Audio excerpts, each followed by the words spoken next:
This episode of Scab Talk is brought to you by Lethal Gaming Gear. And welcome back to Scab Talk, everyone. Today's episode, we're catching you up on the Tarkov news for this week, featuring Tarkov News Roundup. It's so light, it doesn't even have substance, but there's a few things we'll talk about. Like the Halloween stats events, maybe a new traitor? Question mark! Exclamation point! Oh my gosh! Beamer Meadows making a comeback, round 2, AK-12. What else we got? GreyZone teaser. I think we'll probably lightly brush over that. I don't know if you guys saw it. Yeah. This is for GreyZone, of course. And then, yeah, maybe I'll yap at the end. So we'll see. Yep, not that much going on in Tug of War. I mean, as Judge says, there's bits and pieces here and there. So we'll cover all the things that have been going on, and then we'll just see how it goes. So I think the Halloween event stats probably the most interesting first point that we could talk about, because that was the big thing. Everybody coming in saying, when's the Halloween event going to be over? And it was very binary whether people liked it or not. And so that finished up, and I did end up completing the good event ending for that, which was quite nice. And BSG is quite good when they release these statistics. It's certainly interesting. It gives us like an insight into what's going on with the player base and how people are interacting with the game and stuff like that. So the first thing, have you got it? I guess you can put it up. It doesn't really matter too much. I'll try and describe it. So they had a tally chart of the number of people that did the good ending, which is to heal all the zombies through Jaeger, versus the easier but more terrifying ending via Therapist, which is to kill all the zombies and kill everybody who's infected. And it was 55% of people did the good ending and 45% of people did the bad ending, which is quite split. It's interesting, actually. I would have thought it would be more skewed one way or the other, but I guess it's I was like contemplating it. It was in terms of time for me, really. It was like, am I going to get it finished? I want to finish one of them. I don't want to finish neither of them. If I had an extra quest for myself in the middle and do the good ending, you lock yourself out of the bad ending. If you kill Sanitar, you can't do the Therapist one anymore. So it's just like, if you lock yourself in there and then you're not able to do it, that's actually going to really suck. So I guess that's why it ends up being 50-50.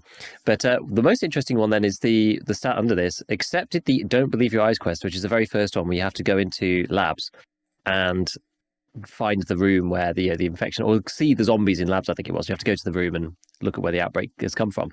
And according to these statistics, if you believe them directly, which I mean, I have no reason not to really, but some people are a bit skeptical, but 473,653 accepting of the quest Don't Believe Your Eyes. That's a lot of people. That's an enormous number of people accepting that quest. 500,000?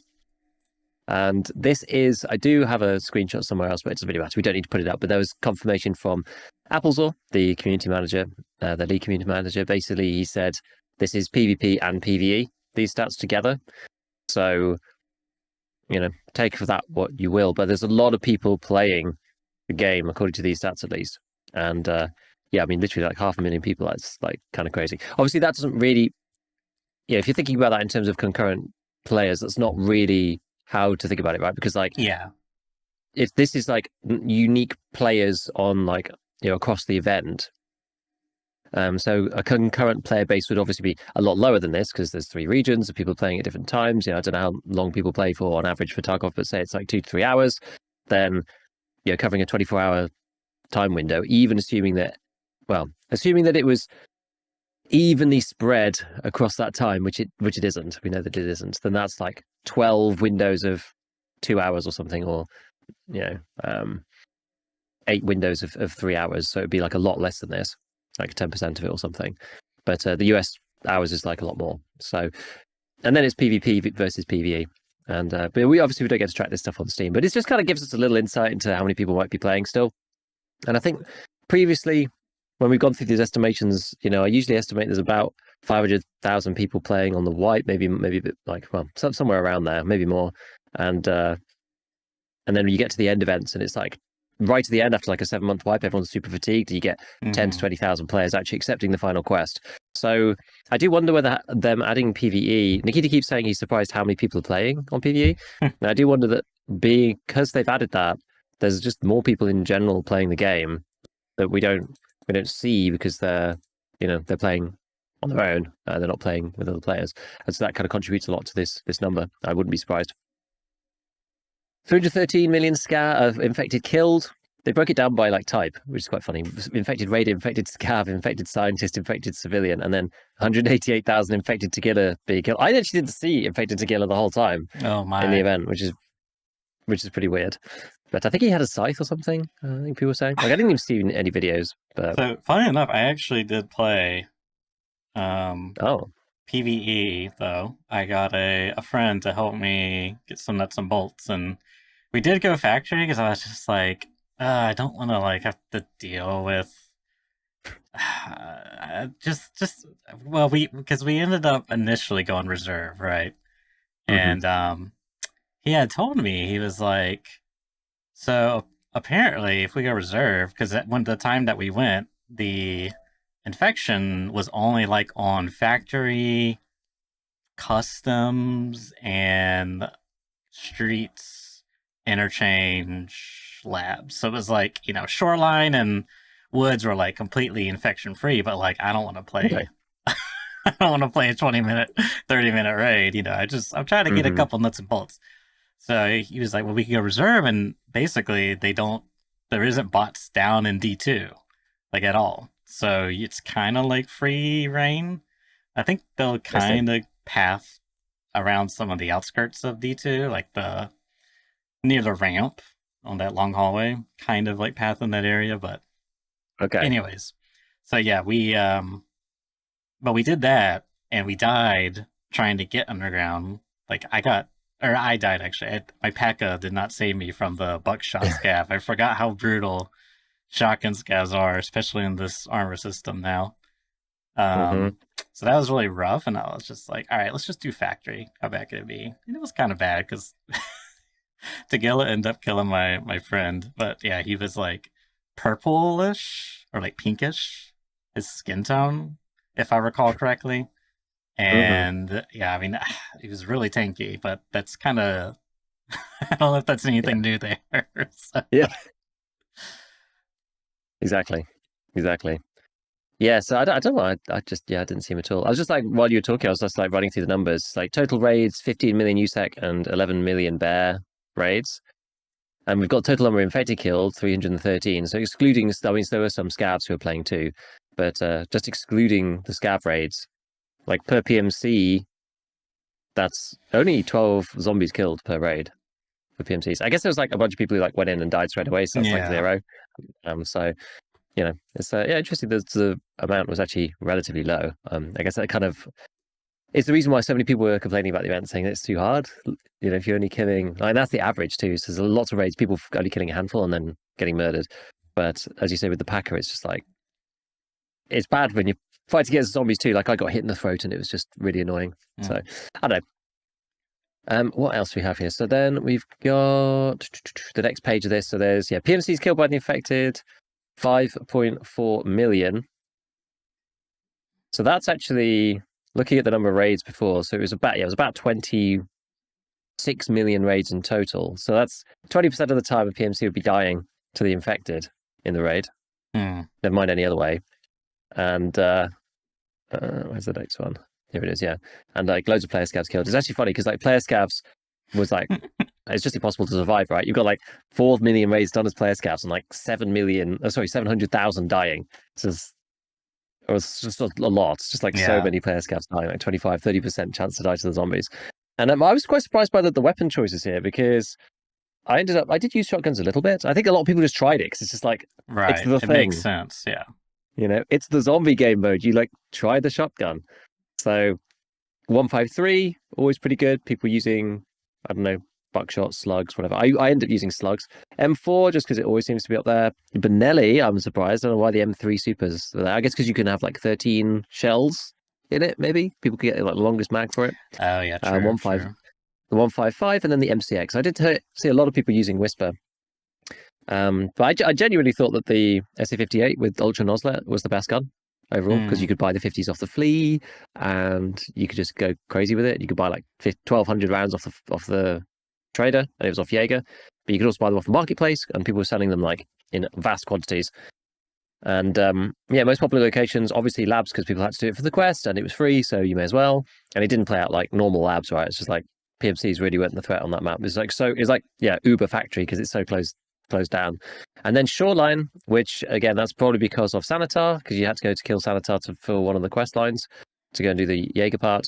And then Customs, because I guess it's just the standard, hunting ground of Tarkov players. So yeah, it's good to see the stats. It's certainly interesting.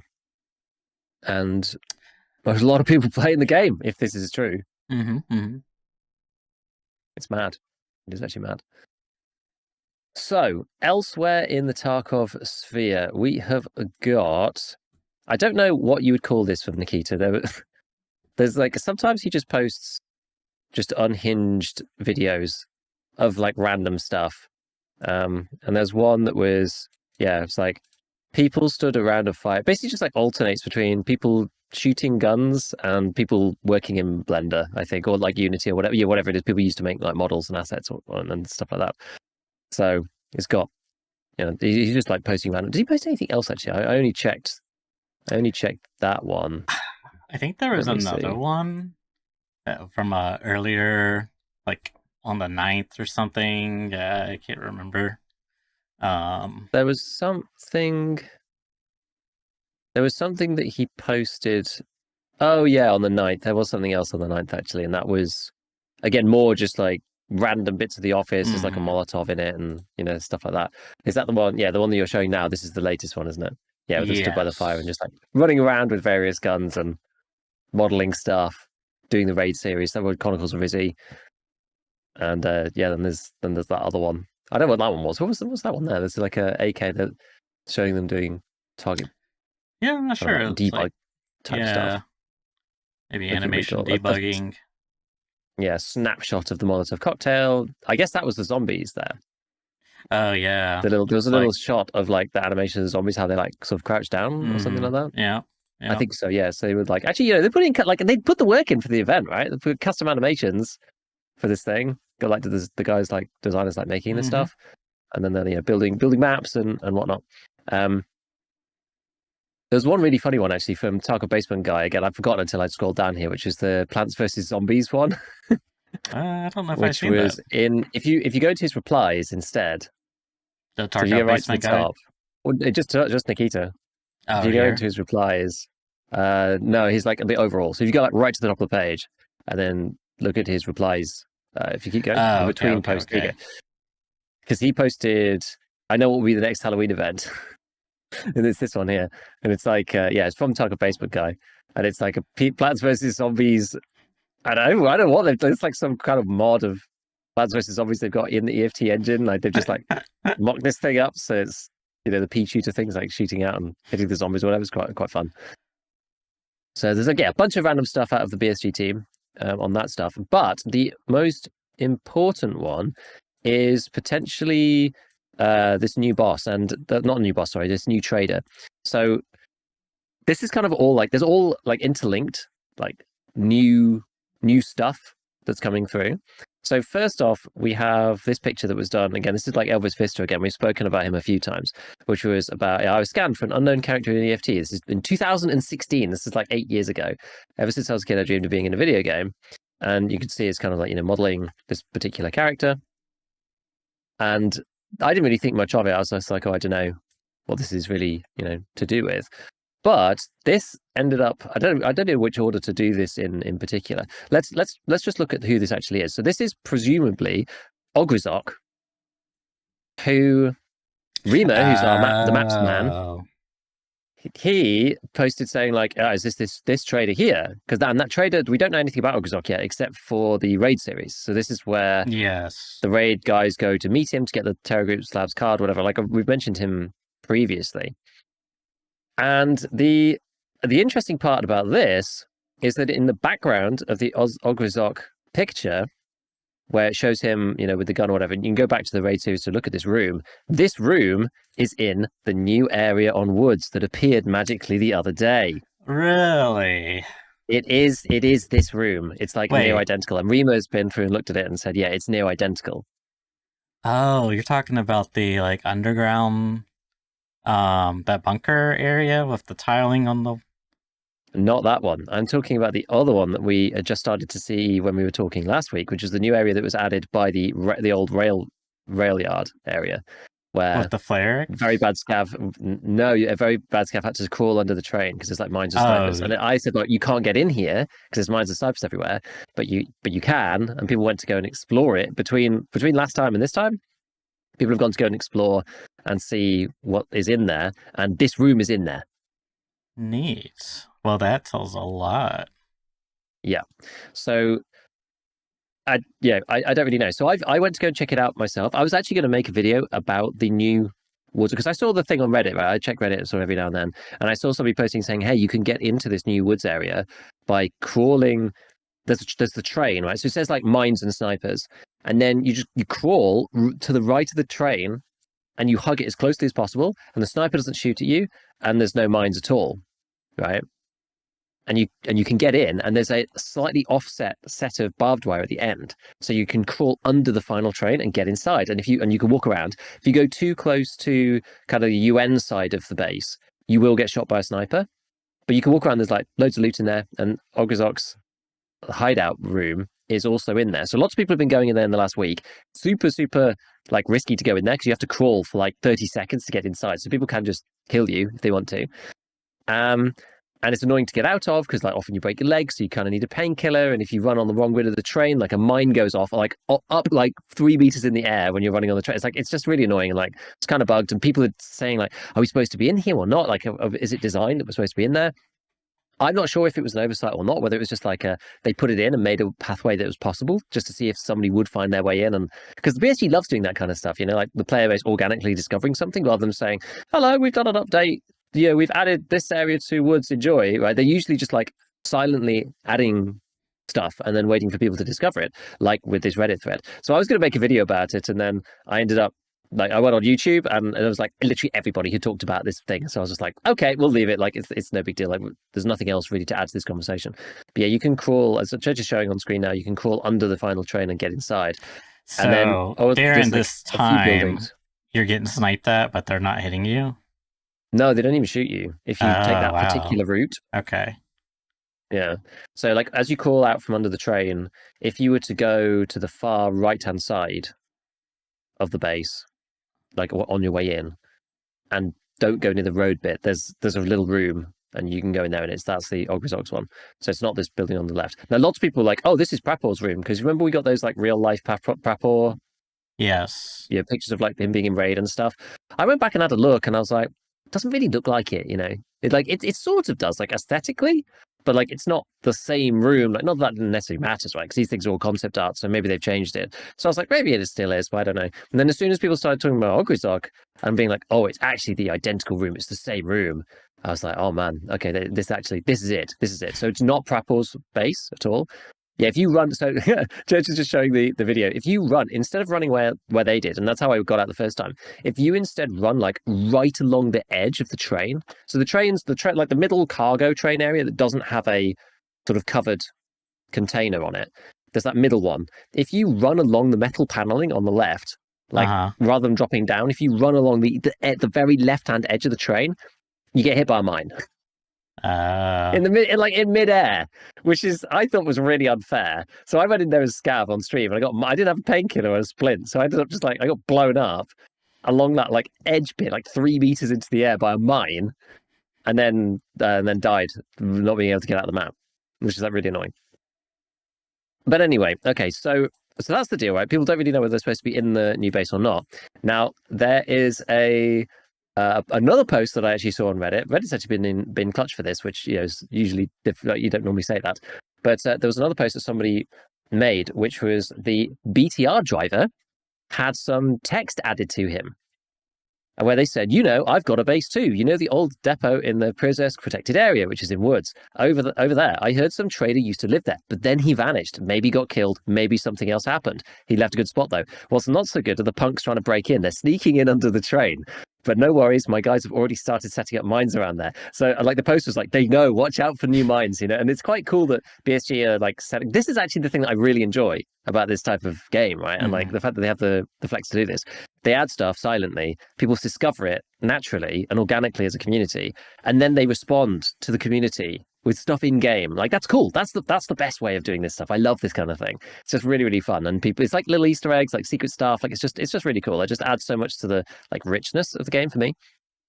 And people are like, "Oh, it's going to be mine now." So I tried yesterday, and after this post, because this post came out 2 days ago, like you could still get in as of yesterday at like 2 p.m. my time or whatever. You could still get in. There aren't any extra mines. They haven't changed anything yet. And I suspected, I was like, as we were recording, and they're like, "Oh, you're going to get blown up, Giga."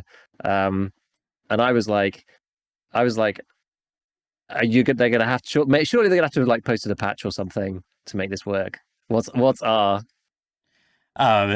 Spoilers as we chat. Oh yeah. Someone said, can't confirm that my positions have been added. Died twice. Oh really? I wonder as of when? Because yeah, literally yesterday, like under 24 hours ago, I could get into the old route. Maybe there'll be another one. Maybe people will figure it out. But yeah, I know it's fun. I think it's a cool little thing that they are able to do this and change stuff. But this one also links back to Tarkov TV because Linkita said there that the BTR driver is going to give you quests. So this is probably where you're going to end up getting quests from, I imagine. I mean, maybe he'll give them to you directly, but this is like the BTR depot guy's like hideout or whatever. Yeah, and then apparently, according to this, I mean, there's no proof of this one, but apparently he says like if you cycle through enough of his lines, he says like, "Oh, I have no job for you right now," or something like that. So they're like, they're gearing up to put in quests from this guy. He also said something about the virus too. There was another one where he said there was quite a commotion in the city recently. The virus, not the first time something like that happened in Tarkov. It's never been this bad before. Good thing they managed to get it under control. Which I imagine they're talking about. There's like other infection events and things like that in the past. Yeah, it's kind of fun. Also, apparently makes some comments about quarantining the crew. That's why there was no BTR during the event, kind of thing. Yeah. It's super interesting that, whether it was meant to be accessible or not by this, secret, kind of hidden safety route, whatever. It's super interesting that there's like loot there. And like, I didn't see anything that looked incomplete. Like, no, unless you've seen something, it all looks like fully done in real life. Like, I don't see any like, oh, there's a texture missing here. Like, that's not fully modeled, or I can see through the floor here. Like, it looks done. Yeah. Which kind of leads me that they were, maybe like setting up a little teaser. Maybe they wanted you to see it. Maybe they did want you to go in there. I don't know, but because like the only thing that's really missing is scav AI or like some type of AI there. Yeah. Otherwise, it looks feature complete. Yeah, I agree. And it seems like, on the way in, there's this offset barbed wire that lets you in and a route that is missing where the sniper doesn't shoot you. That feels very purposeful to me. And then at the right at the back, there's an area where there is an invisible wall to stop you going any further. So it feels purposeful to me. I don't think it's a mistake, personally. And people have different opinions on it, but I don't think it was a mistake. So I could totally see it there's being even like like an 2 Easter patches egg. inside. Yeah. Totally see that. Yeah, it's fun. So it's good. So these things all link together. So there's there's this trader. Like we know that there's a model for this trader who's in the raid series, whose base is here for whatever reason. I mean, maybe he is only in the single player kind of like post 1.0 storyline type thing, and not in the real game yet. I don't know. Maybe he's like coming in 1.0. Who knows? And like, because he could well like maybe it doesn't make sense to have him in the game right now because in 1.0 he might disappear for you or something. Now I'm thinking, because you brought the trader and how Lightkeeper functions, right? So now I'm wondering if you're supposed to have like a device and then you can pass through here, like it's going to be Lighthouse Island 2.0. And then, once you get inside this room, it takes you into a dialogue segment of said video game. Yeah, it could be. Genuinely could be. I don't really know, but yeah. Yeah, it's pretty fun. It's pretty fun. So yeah, I'm quite pleased with the way all of this is coming together. I like it, little teasers and stuff like that. It's quite interesting. It's quite interesting. It does make me wonder. Actually, I was just like suddenly thinking, like, oh, I wonder if anyone's actually done a video about this yet. Like as the all links together. I don't know. Maybe I should. I'm not sure because the woods area itself is like too obvious. Too obvious. What do you All mean? right. As in, yeah, like by the time I was just like, oh, let's do a video about this woods area. Like everyone had already done one. Oh, I And I was see. like, well, I've got nothing really extra to add to the conversation. But this is like the linkage is actually kind of cool. Mm-hmm. Okay, so we've got a few other random bits and pieces for Tarkov news and other stuff. We have the ETS server is back, the early test server for those who were in before, and presumably people who haven't heard. I believe that they also have ETS. I don't know how that functions, but apparently they do. And they are starting a new series of tests within the ETS server. As part of the current iteration, we are testing a new matchmaking system. I mean, I've said previously, right, ETS is like generally pretty dull. Like the most interesting thing that's ever happened in ETS by a long way was the recall rework. Other than that, it's usually very boring. So as part of the current iteration, we are testing a new matchmaking system. The main goal of the new system is to reduce the raid search time in Escape from Tarkov and matchmaking in EFT Arena, as well as to reduce the number of errors and disconnects during matchmaking. To maintain interest in testing, we decided to keep the Halloween with zombies in the game. So if you want to if you liked the zombies game, you can continue to play the zombies game in ETS because all they want you to do is test matchmaking. So they don't care what you do in the game, right? Like that would be quite a fun thing. Can you imagine if you could play any of the events on ETS or something? Like that would make people play, right? Like 100% boss spawns or whatever, right? That'd be cool. That would be fun if they did that. That'd be interesting. But yeah, we thank all players who are actively involved in testing the upcoming updates, etc., etc. And as usual, the top comment, too twisted. Allow streamers to stream the test servers. You'll get tons of feedback. Thumbs up. But it's still under, gentleman's agreement to not discuss what happens in ETS at the moment. So is what it is. But yeah, I mean, it'd be interesting to see if they like reorder it because I think now that you can do stuff in stash while you're matching, kind of makes sense to try to reorder stuff so that things that are loading kind of happen later. I can see why they're needing to do it or why they want to reorder it or whatever.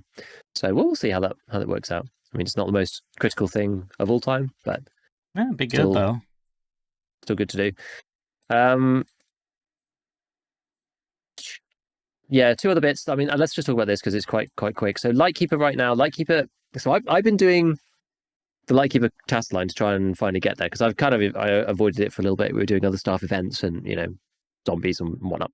So I've gone back to doing the Lightkeeper tasks. They do take a while, and I finally finished assessment, which is killing the PMCs on my task. Just takes a bit of time, and I just finished the one where you have to go and get the body of the dongle, and so the next one for me is going to be knock knock, which you have to go and test. I think you have to like find the drive and then like flash it and then test the dongle. No, you have to go and test the dongle and then go and find the drive.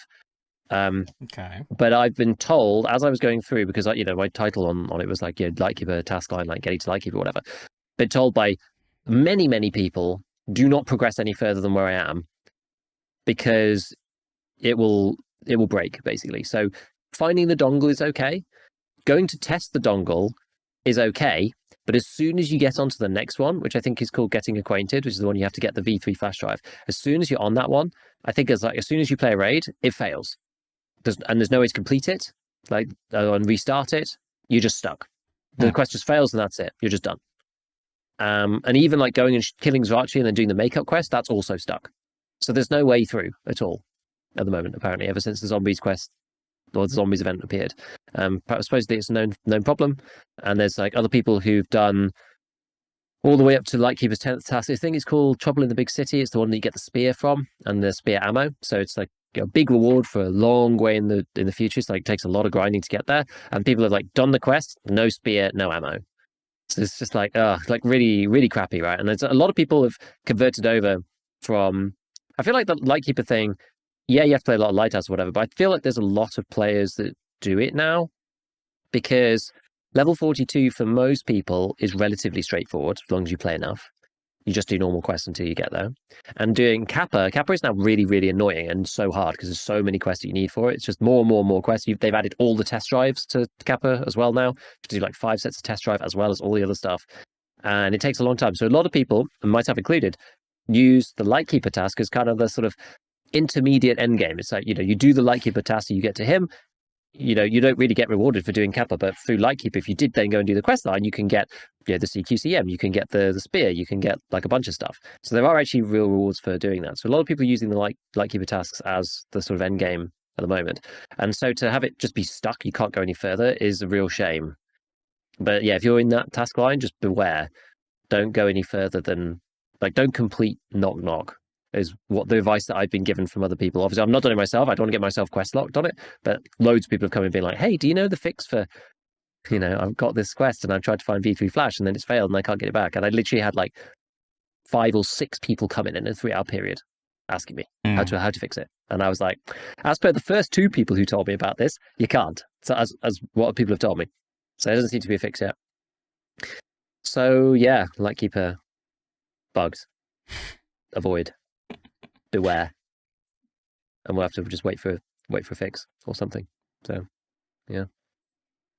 Won't have to worry about me on that one. Exactly. Do you remember when you were so close to Kappa that one time? I feel like it's a mistake. I actually still to this day it's a feel badge like of honor, Giga. Most people.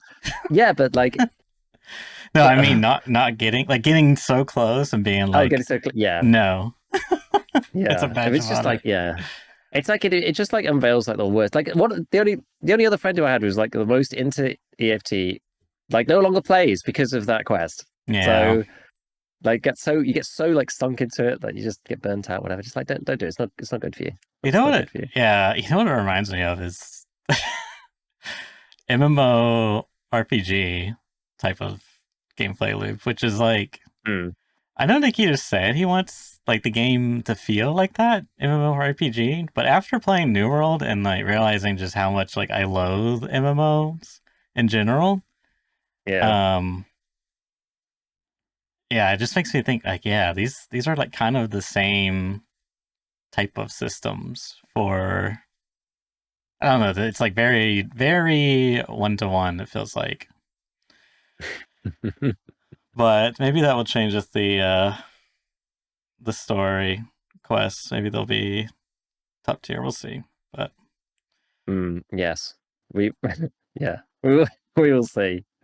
Because as I've said many times, they're going to be completely untested and totally bug free. Mm-hmm. With BSG's flawless track record of releasing things in a very polished state. Of course, it's going to be great. Of course. So the only other thing that I want to talk about that's like related to stuff going on and whatever is that the arena patch happened and I hadn't had a chance to play any Checkpoint yet really, and I played a little bit more of it. So Checkpoint's the new game mode. I've only played it on Fort, which is the new map, but it's the interesting one. Nice. I have played it in the end. It's the 3-point domination game mode, 5v5, and it's really good. Actually, it's really good. Like, I don't mind the other games; they're fine. I'm probably not going to play them that much though, because there's not enough action. There's too much sitting around.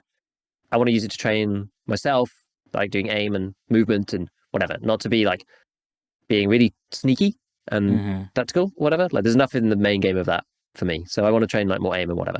So last year was good for that, but last year was a bit manic. And Checkpoint is somewhere in between. You have 4 teammates. There's 5 on the other team. You have to capture as many points as you can at once. It's another game mode so you have to build a preset for it. But the beauty of this is that basically all I've done is I've used my last hero presets, because in the normal one, you kind of need some heal. You need a bit of this and a bit of that.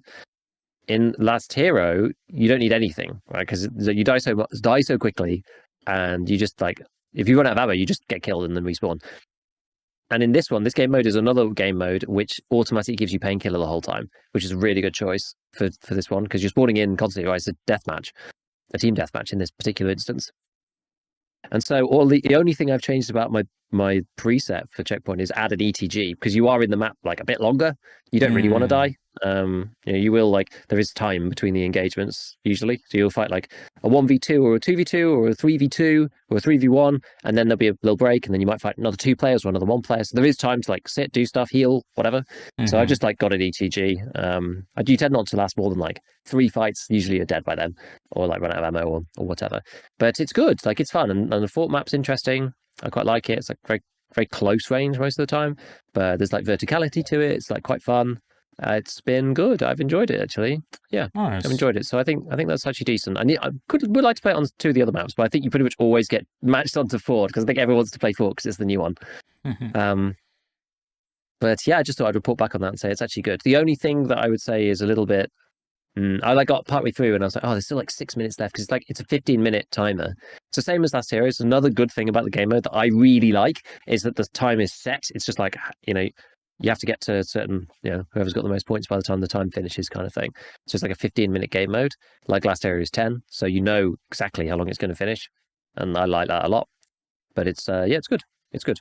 I've enjoyed it.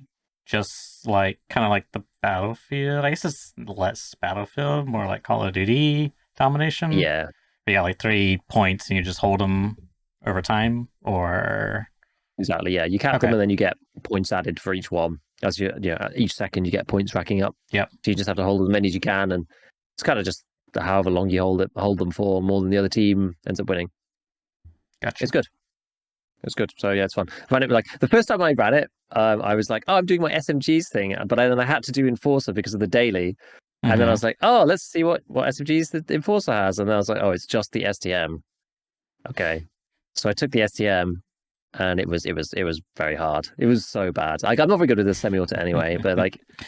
Oh, it's just that everyone else has got like MP7s and stuff, and it's like quite close range, and you're like going, people just walk around, just like pre-fire you, just kill you. It's so rough. Paintball gun over here. Yeah, whereas like the last time I just cloned, I think I had to do marksman, so I just cloned my VSS kit from Last Hero and then went with that, which was a lot better, just shredding people with SP6. And that was much more preferable. Yeah. So it was cool. It was cool. I'll probably play it a bit more on stream. I'll probably alternate. It depends what dailies you get. The only thing about the way that the dailies work now is that you can now get dailies for 4 game modes. And some of them, are shared between Blast Gang and Teamfight, okay. But like if you want to roll them, it's good, I think. It's good. It stops me from being as unscrupulous about like daily farming. You can't just roll them as easily into Last Hero, because sometimes you get checkpoint. And like that's fine. Checkpoint's fun. I don't mind playing checkpoint. But if I've got 2 dailies for Last Hero, 1 for checkpoint, I can't do them all in one raid. I've got to go and do like multiple different game modes or whatever, or like pick the one that I think is the best or has the best rewards. So it's a lot harder to get them all. Like it's also expensive. You can do it, but it's expensive. I re-rolled my weekly the other day to get it into Last Hero, and it was like it cost me like 5 million rubles to re-roll with the weekly over. So yeah, so it's better. It's like a bit more balanced now because there's like more game modes, so you don't get the roll as often. It's like less chance to get them all in the same game mode, or more expensive to get the roll into the same game mode. So it's one step along the path to fixing how a broken arena is in terms of giving XP to PMCs, which needs to happen really. Although as a player, I'm just like, oh, they've broken the easy XP. I can go into one Last Hero game and just like farm 300,000 XP in one go. As a player, like I actually do, like I know in my heart that this is really good for the game. But as a player, I'm like, man, that sucks. They've nerfed my thing. It's quite funny, like sitting like on the fence between the 2 sides. I'm like, I can see it from both angles. Yeah, no, I get that. But it's necessary. It's a necessary evil, or necessary good. It really is. Yep. So, anything else? I got like a few other bits and pieces, just like story stuff. But maybe we could do that afterwards, after we talk about the gun. I feel like I've yapped a lot. Hang on, I have to. There's an alarm going off. I'll be right back. An alarm. Okay, we'll see you in a second. Church has just gone off to investigate an alarm. I wonder if somebody's opened the I can't do it. I can't impersonate I wanted to impersonate the female lab's door opening announcer, but I'm not confident enough in my impression to do such a thing. Some people were asking in chat why ETG. I mean, some other people are using other stuff like Trimadol, Zugustin, that kind of thing for no bleeds or whatever, which is good. But yeah, it was just like ETG literally was just like, just heal. Like, I don't really care about like fixing those things permanently. ETG lasts for 90. No, how much do they heal for? Yeah, it heals for a minute. Like, it's very unlikely if I'm in a situation, I don't use it at the start, and then I get into a fight, and then I use ETG. Usually, I'm not alive again for another minute after that. It just allows me to just keep my health topped up rather than doing anything else. I mean, I guess you could do the other stuff, but then it does get more and more expensive the more you bring. I can't remember how Trimadol Zag compares to ETG in terms of cost, but like obviously there is a cost there for how much you have to pay in your preset, right? And then you're like having to sacrifice on bullets or armor or whatever. I don't really know. Someone turned on interchange power at Church's raid. Yes, exactly. Something along those lines. I use the same kind of like when you prop a Perforteran or Propital, do you mean? Perforteran? Yeah, I don't know. Like maybe I could swap over. I think it's also because it was easy. I just wanted to grab one thing. I didn't put much thought into it, honestly. I just grabbed one thing for doing checkpoint from my last hero preset, so we could just get in and go. Because arena's like it's very much just we get a warm up for me. So I didn't want to spend like 3 hours sitting there, min maxing a new loadout for checkpoint specifically. That was the thing. Yeah, blue blood. Yeah, okay. Yeah. Now, so I mean, I could go and have a look and see exactly, what is the best and all of that kind of thing. But in the grand scheme of things, because it's also not really like monetary, I'm just feel slightly less incentivized to do so. I mean, maybe we'll do it at some point. I don't really know. Yeah, I agree that it is an amazing warm up. I love it for that reason, to warm up before playing the actual game. Because like back in the day, and me and Church have talked about this before. Back in the day, I used to use the Scav factory as the warm up. That used to be the thing I did. But these days, you can't do that anymore with Scav Karma, and that's been gone for a long time. So there wasn't really anywhere to warm up. And I always knew that Arena was going to be useful for this for me when they came out, to be able to like warm up before playing actual EFT. Because a lot of the time, you just don't even get into any fights.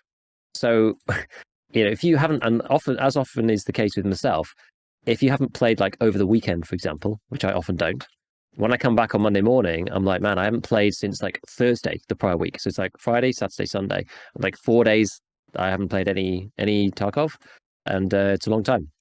So it's just amazing to be able to get into, just jump in and just like shoot some stuff. And that's why I don't really want to be playing the sneakier game modes, because they're more tactical, and I can see why competitive FPS people like them. But I'm not really a competitive FPS player either.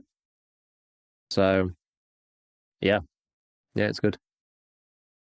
Used to Scav to warm up, and now I do Arena, and my raid experience has improved dramatically. And you can test new guns. You can test out things that you wouldn't normally use, because you're not spending anything, you're building a loadout. Like, the loadout doesn't cost anything. It's just you're trying to min-max the price of the loadout itself. So, hello, Church. Welcome back. What happened? Someone... Oh, you got no cooked. sound. Oh. Someone cooked a little too much. Someone was... They're cooking. They were cooking. So, yeah, I had to reset the fire alarms to get that figured out. The smoke detectors, rather. So, nice. It wasn't any actual smoke. I guess it was just like, just that in between. Wasn't like, I don't know what happened, but all I know is the noise is gone. My ears can recover. I'll have to like giga edit this video. Earlier in recording, there was someone was blowing leaves like right outside my window. I know you couldn't hear it. It was actually okay, honestly. It sounded slightly like you were slightly metallic. Mm-hmm. I would say, but it was dealing with it quite well, the noise suppression. Yeah, I ended up cutting on Chris mid recording there, but anyways, I won't. That's just for Discord though. But anywho, we're back. Well, we had a lovely conversation about using Arena as a warm up, so you can actually probably keep the segment if you want to. Okay, cool. It was kind of fine. It was actually fine. Yeah, we were just discussing about how we used to use Factory Scav as the warm up, and now we can use Arena instead. Yeah, which is good. Yeah, that makes sense. And about how those two game modes are pretty good. Cool. Yeah. So that was that. Oh yeah, I had like I'll just tell one other final kind of like anecdote thing before we move on to like your next segment, which is I finally did a bit on labs. Like we didn't because we finished Lightkeeper up until where we can. So I was just like, what are we going to do now then? Like, and I also had to go. What do I need? Oh yeah, I was like, oh, I should find a LEDX. Where should I find a LEDX? Is it still woods, everyone? And everyone was like, oh, we haven't found any on woods for ages. You're either gonna have to go shoreline or like play labs. I was like, really, labs? Oh my goodness. And then I was like, well, I guess I do have to get the items still. You know, I haven't seen either of the two items so far. So I was like, we're just gonna do a fun run. We're not gonna take any good stuff. Because I hate taking good stuff to labs. It just feels so pointless. You know, I understand the labs Chad mentality of just why bother? Because you just get hit in the head with like M61 or something. So like you take like CPC with a ULAC, whatever. Just like what? Like it's just like just why? You know, it doesn't. It does make a difference sometimes, especially if you're fighting raiders, and there are people who are low leveler in there. But I was like, we're just going to take some really cheap stuff, and it's going to be funny. And it kind of as a follow on to I'm building this SMGs video at the moment, like best SMGs in the game. Not budget, like we're not really considering budget. We're talking just like best of the best. And I was like, maybe I should do one for a few other things too, like, you know, DMRs and whatever. And someone was like, oh, you should do the pistols one. And I was like, well, maybe I should. So I was like, fine, we'll start here then. And I'll take the 5.7. We'll just go in. Because I had a 5.7 to hand. It's really cheap. Bought like some crappy, you know, regular armor. Let's go. And yeah, it like worked out really nicely in there. Like ran around a bit. Like I was feeling super confident, like, you know, pre-painted up the whole time. And I think I started over in like next to Red Room. Ran all the way down to parking, to the button, nothing there. Like go down underneath, like changed my route a little bit. I actually spend less time above ground now, like not above ground, but like on the sort of top floor, like you know by like red card room or whatever, than the cafeteria. There's all of that. It's all like on the walkways up above. Yeah. You got like the parking button and whatever. I like don't really spend that much time up there now because I just get shot. I just get killed. People like miles away. It's just like annoying. So I went to go and check that cat room in the middle. And then after doing the parking room, I just ran down the stairs into the center and then ran along and then ran in through the sort of the underground bit up into the staircase there, ran round, went to go and check the yellow keycard room. And it was just like, oh, the door's open. Like the door, like it was just like open on the thing. Like it had only just happened. And me and all of chat were just like, like there's someone in there, oh gosh. And so like I open the door and there's like all this gunfire comes out. I'm like, oh my goodness. And this guy runs around the corner and I like one shot the guy with the shattered mask on at first, then like ran back round, and then his friend was like shooting through the door or whatever. And he like ran along the corridor, but I went down into parking, and there's, you know, from parking you can like look up and you can see the corridor above. He like went down and like took an angle down by a box, and I could see literally like 3 pixels of his ULAC, and I sniped him with the 5.7 through the glass. And I was like, no way guys, no way. Like ran back to the other end over by parking button room again, and like could see him behind the box. I was like, oh my goodness, like we actually managed to, like, that's probably my most successful labs raid this wipe, with like the freaking 5.7 of all things, you know. So yeah, it was funny. So that was good. And then I looted the first guy, and what did he have on him? GPSA out of yellow. Wow. So I was like, damn, like I haven't seen one of these things yet. Like we're going now. I didn't even loot the other guy. I was like, yeah, we're just gone. We're gone. We're done. We're done here. So it was fun. Like I do not consider myself a pistol user at all, but it was interesting. And then I literally played the following raid. Everyone was like, oh, you should do Deagle Labs. I was like, yeah, let's do Deagle Labs. Didn't test it in the shooting range. Met somebody, fired one. I was like, and then fired one bullet, and then I fired all the others like straight over his head into the sky, because I just completely didn't realize how much recoil there was on that thing. And I went to I bought another one and tested it in the shooting range, and it was just like bang, bang, bang, bang, bang into the sky. I was like, oh yeah, I wasn't killing that dude. Like, there's no way. Yeah, you have to you shoot it and then you wait for it to reset and then you fire it again. Like, you cannot spam that thing. Like, maybe if you pull down, whatever. But it's like the recoil is so extreme. It's one of those ones where, you know, you fire and then when it comes down, it actually overshoots. And if you shoot at the right time, you can actually shoot underneath like the aim point. It's got that weird it's got that on interaction. It, yeah. Gross. Yeah. So it's pretty. I was like, oh my goodness, it's because the recoil's just so extreme. So yeah, maybe I should try the 357 Deagle. I don't know, but I was like, we gotta go 50 Action Express. We gotta do it. I died easily to that guy. So Rip. But yeah, GPSA, I'm pleased. I'm proud. It was fun. And a good play too. It's decent. Okay. Yeah. Memer meta. Meal Meadow is back. Stronger than ever. What are we on today?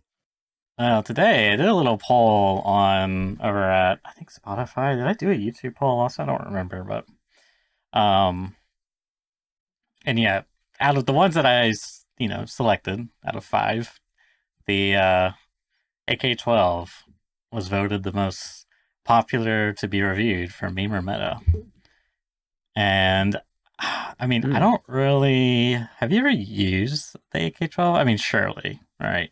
Yes. I wasn't really that impressed with it. Like the biggest issue for me was the modding was like bare bones, right? Yeah. And that's the biggest problem, really. Did you get your nuts and bolts Oh in the baby, I end? got my nuts and bolts. Hey, look at this. The workbench. We have the technology. We have the tech.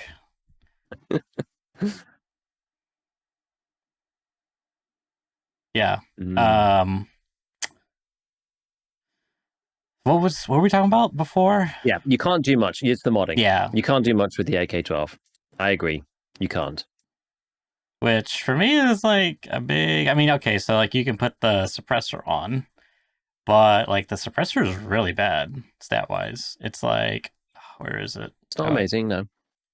-8 recoil actually isn't that bad for like the AKs. Because that's the weird thing is like since it can only Mm. take a specific suppressor, the AK-12 suppressor, you can't do any of the stuff with like the typical 545 AKs minus the RPK because I don't think you can put on a muzzle converter on RPK.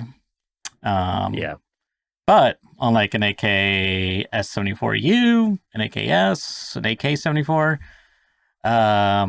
you can put on muzzle adapters for like the 5.56 Yeah, muzzles, no.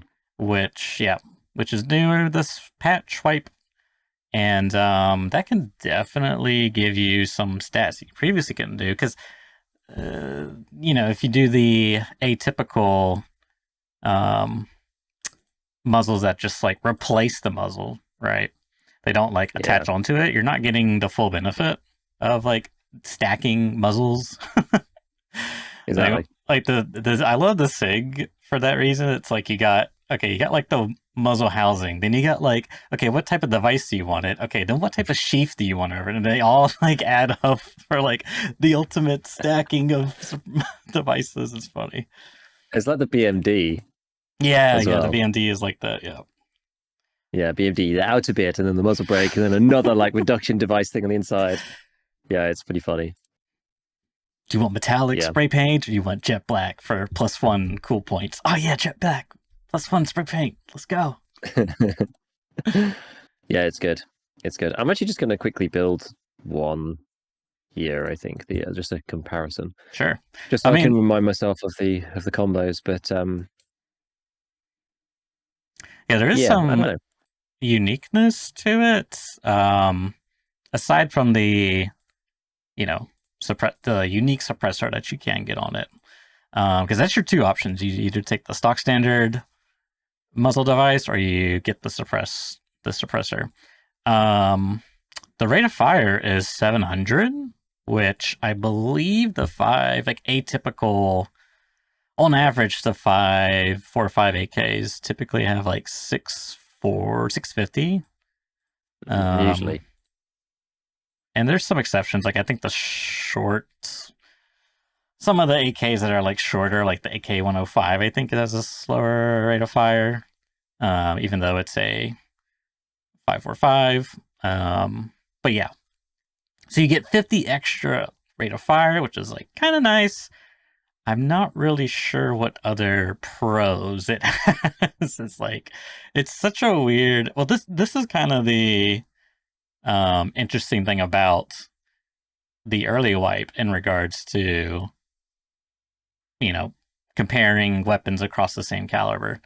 Is since you don't have like a lot of the mods unlocked, right? Like if you look at best in slot stuff, then like it's kind of a very, chess like solution. It's like very like these are the parts that are good. You put them on the thing. There's usually not a lot of Yeah. variation. Um, However, in the early wipe, when you have limited access, it makes things a lot more intriguing. Like, because like for example, um, the AK-12, I think I have I do. I have a configuration here. It's moderately kitted out. I mean, it's I don't know, something I would build. It's got a rubber butt pad on the stock, the suppressor, the SC5, whatever, and it's like 63 ergo, 64 recoil. It's like, okay, it's got the nice, a nice pistol grip on it, but like, I think if you just do a meta AK-74, like it's just better, right? 73 ergo. Sorry, 67 ergo, 58 recoil. So like more ergo and less recoil. Like it's just like it doesn't shoot as fast, I guess. Yeah. I guess like, and I think this is the crux of the conversation, because you can pretty much get, like, it's technically slightly worse on the stats, technically. Mm-hmm.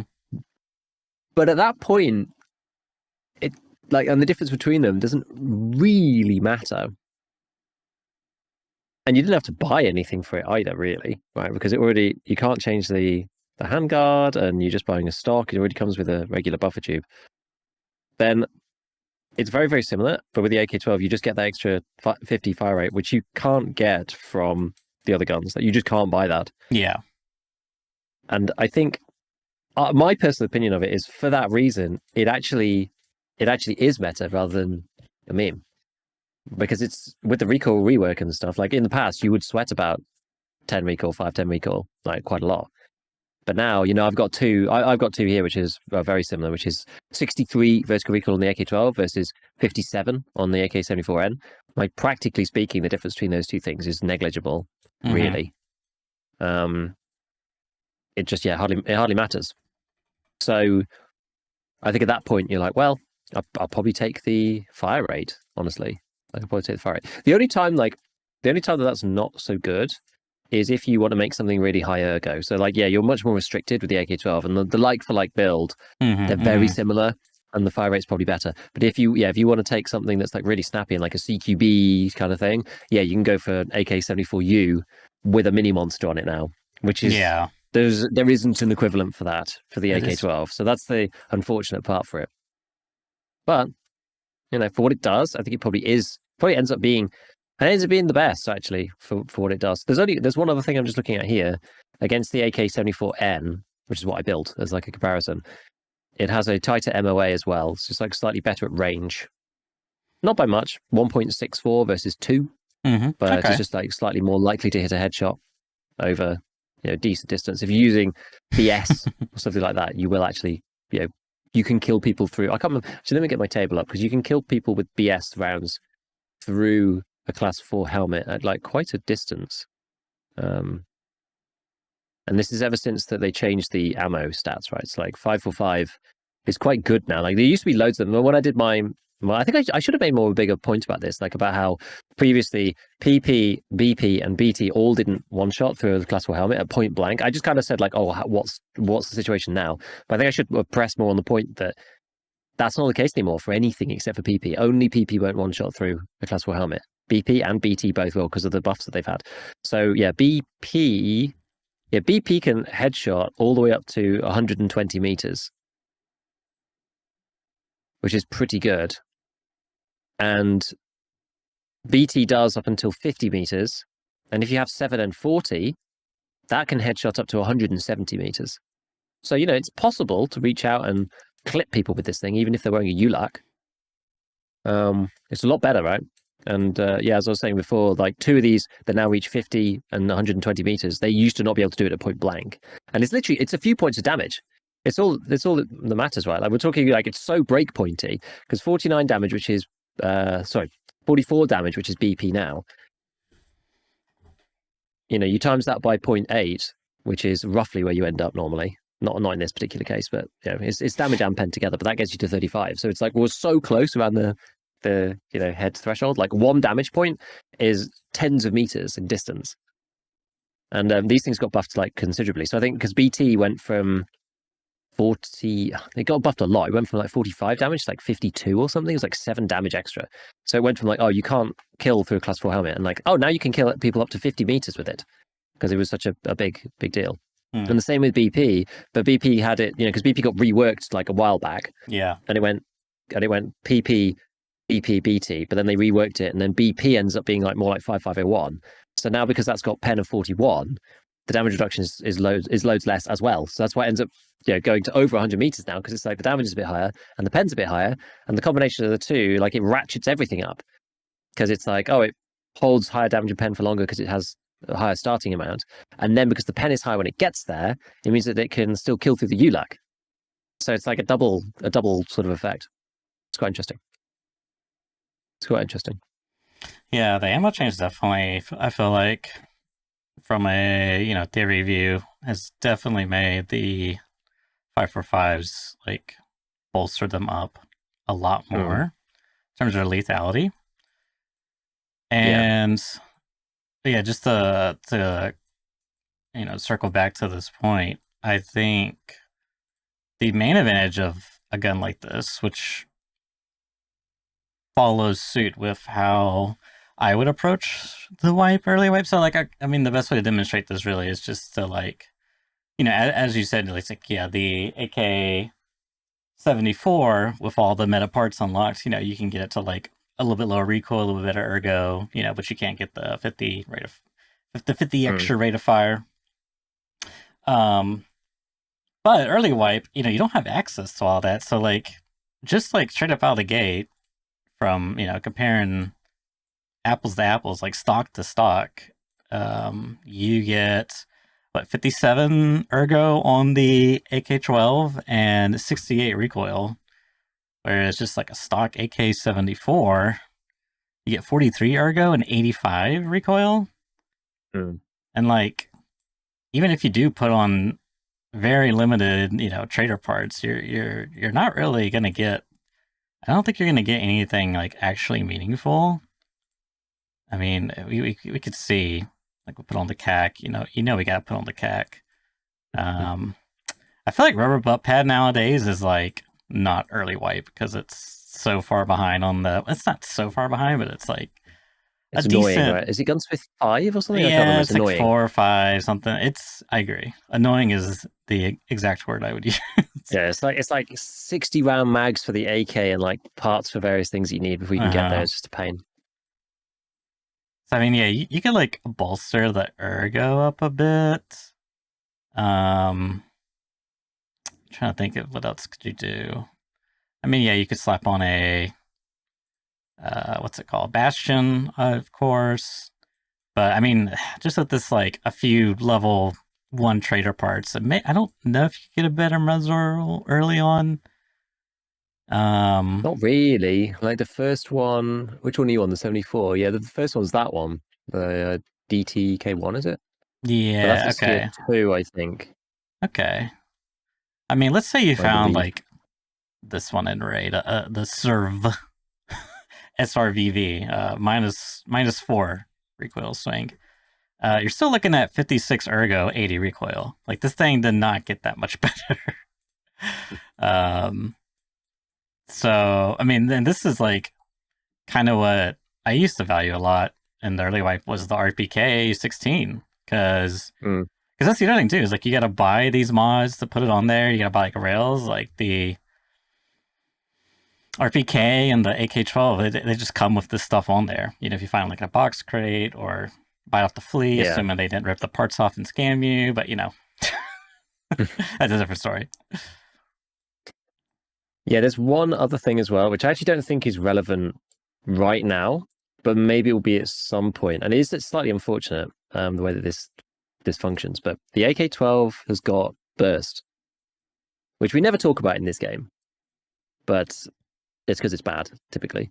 But the AK-12 burst is 2 rounds. It's not 3. Yeah. Kind of neat. Which is kind of interesting. It's a bit like the Vector, which I think is also 2. Mm-hmm. Now, I wish that the burst worked properly, but in my experience, it doesn't. Properly. Because, so harken your mind back to DMRs and macro users maybe a year ago. Visions of an M1A. Yes, this is clear to me. Yeah, exactly. And BSG applied a change to DMR semi-auto to limit fire rates, and as such made it so that if you put an input in for shooting, before the gun was ready to fire the next bullet, it wouldn't shoot, if you remember. Mm-hmm. And they implemented this change, and it felt absolutely awful. It was terrible. It was terrible. So they adjusted it such that when you click the button again, it cues the next shot and fires it when the gun can shoot again. And that felt much better, and that's how it is now. The burst on the AK-12 is like that, the old way when they first did it. Oh, really? At least it feels like that to me. And it sucks. And I think it would be way better otherwise. Like if you click too fast, it just doesn't shoot the next burst. Yeah. Now, I don't know whether it's for balance reasons, because we're not talking about an individual shot here. We're talking about, multiple. And like, if you can click fast enough, I don't know how fast you can make this fire. Maybe you can make it fire at its regular speed. I don't know. I'm not sure how quickly the burst shoots. Is that even a problem, though? Well, I'm not sure, because if you could make it do that, you'd basically get... I think you'd end up getting better... I don't actually know. I'm not sure, because I can't see, because it doesn't let me do it. So I don't know whether you'd end up getting like better recoil than full auto, but with the same full auto fire rate or something. But hopefully that wouldn't work that way because of the way that recoil's done. So. I'm not actually sure. Yeah, I don't know. I'm not actually sure. I mean, basically, when you're firing it on burst, you have to get the cadence right, otherwise it won't fire when you click. Mm-hmm. Which is, it just feels not very good. But when you get it right, it feels like a complete laser. But are you still getting? You're not getting 700 RPM. You're getting like 350 or something. I guess. Yeah, I don't know. The way it's set up. Yeah, I'd need to measure it. I don't actually 100% know. I think and also it's very difficult to get the cadence right. It's hard to get the cadence to actually do the thing. Otherwise, it goes, you click, and then nothing happens, and it's like, and then you've missed a cycle, and it's just the whole thing's a mess. Then, so yeah, it's a bit strange. Maybe it's worth investigating. But I mean, I think could be interesting at least. But I think people need to test it. I don't know. Like, I don't like semi-auto, so I'm never going to try that, to be honest. But it's just an observation that I had about it, that mode is possible. People are saying, chat, the 2-round burst feels really amazing if it's on a bipod, for example. Now, I don't know. Can you bipod up this gun? If you can, I was not aware. I don't know whether you can. I don't know how you would. You need a rail. Maybe it's not showing up here because it's funky. Maybe you're not allowed the foregrip or something. At the link, unless people are talking about just other guns, because the G36 have no. The G36 doesn't have burst, does it?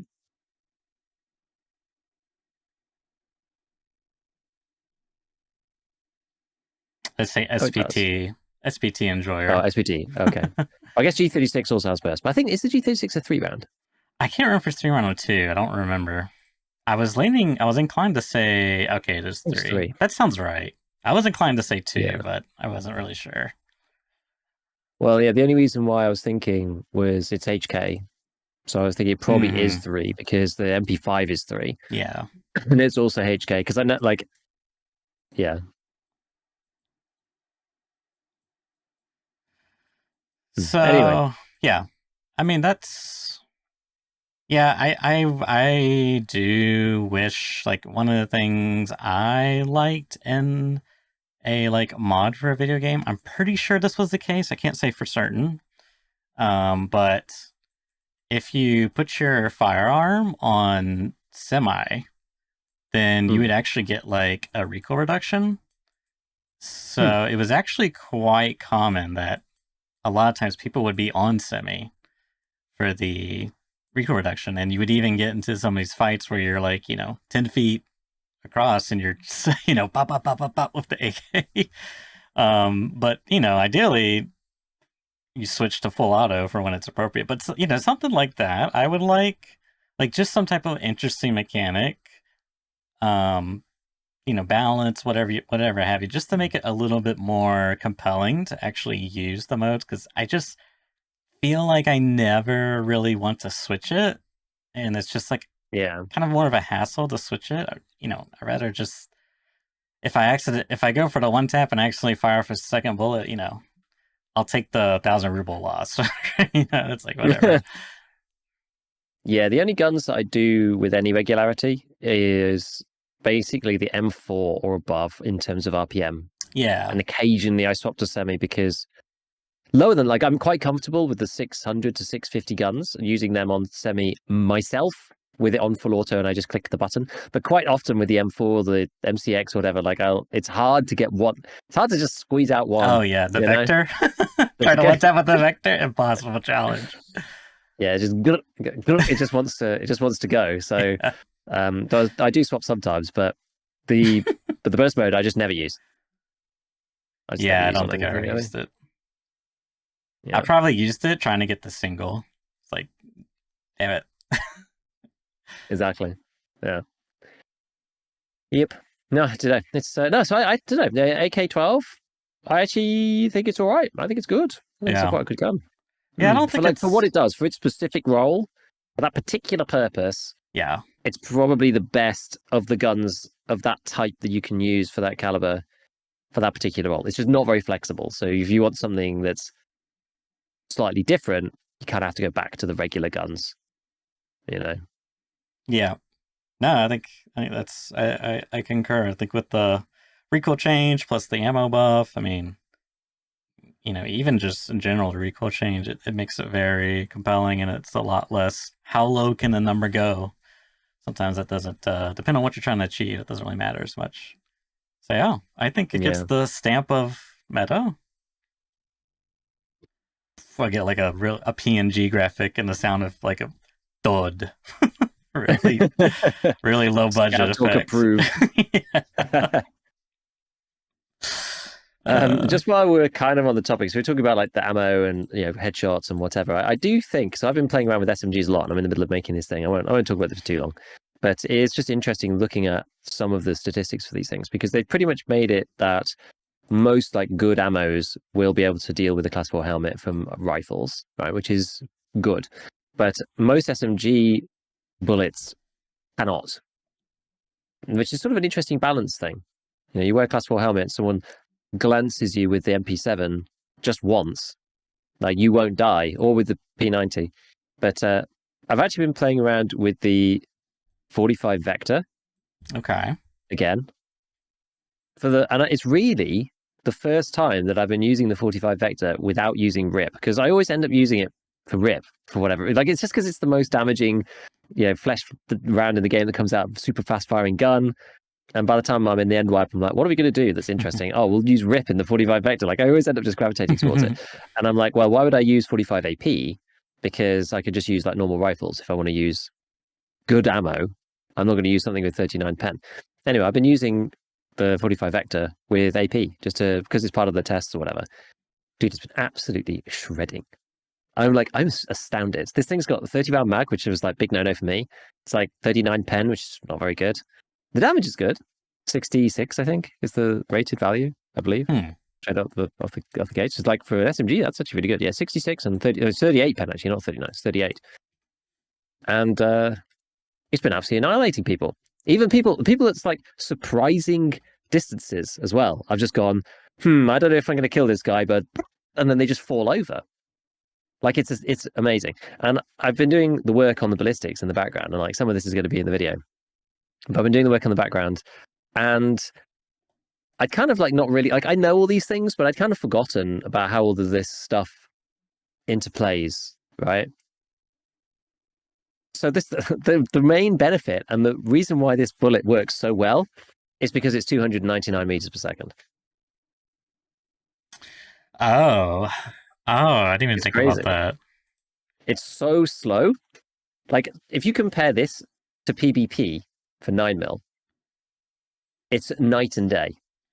It's genuinely So night and day. Like, PvP is so bad compared compared to AP6 to AP45. It's like unreal. It's unreal how different it is. So, like, let me just give you an example. So, here we are. So let's take the 9x19 vector, just because we're comparing apples to apples. So PvP fired out of the 9x19 vector. So PvP begins with a pen of 30, or the damage of 44, and a pen of 39. Right. This is a 9mm bullet. This is the best bullet for 9mm you can get. 44 damage, 39 pen. And this thing took a damage nerf. This wipe. It used to be 52. It's now 44. That's a huge nerf. This thing is like pretty bad now.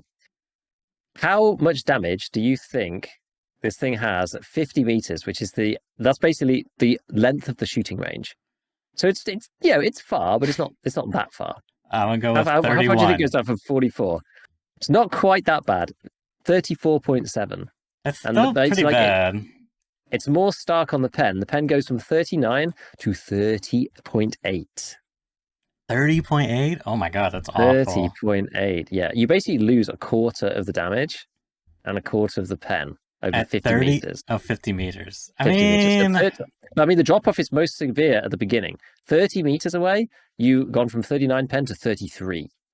Yeah, I thought I remember 30 meters. seeing this. Yeah, when they and made the damage this is at type of change. 37.4. Yeah. So, and this is because there's a coefficient hidden that's inside, which is like, correct.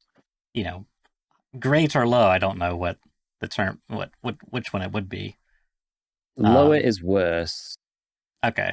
For this coefficient. So it's a low coefficient, and because the way the math works, the faster the round, the faster the coefficient applies itself to it. Exactly, because it's a simulation of air resistance. So the faster you're going, the stronger air resistance is. So the quicker you slow down, because you lose more energy more quickly at the beginning.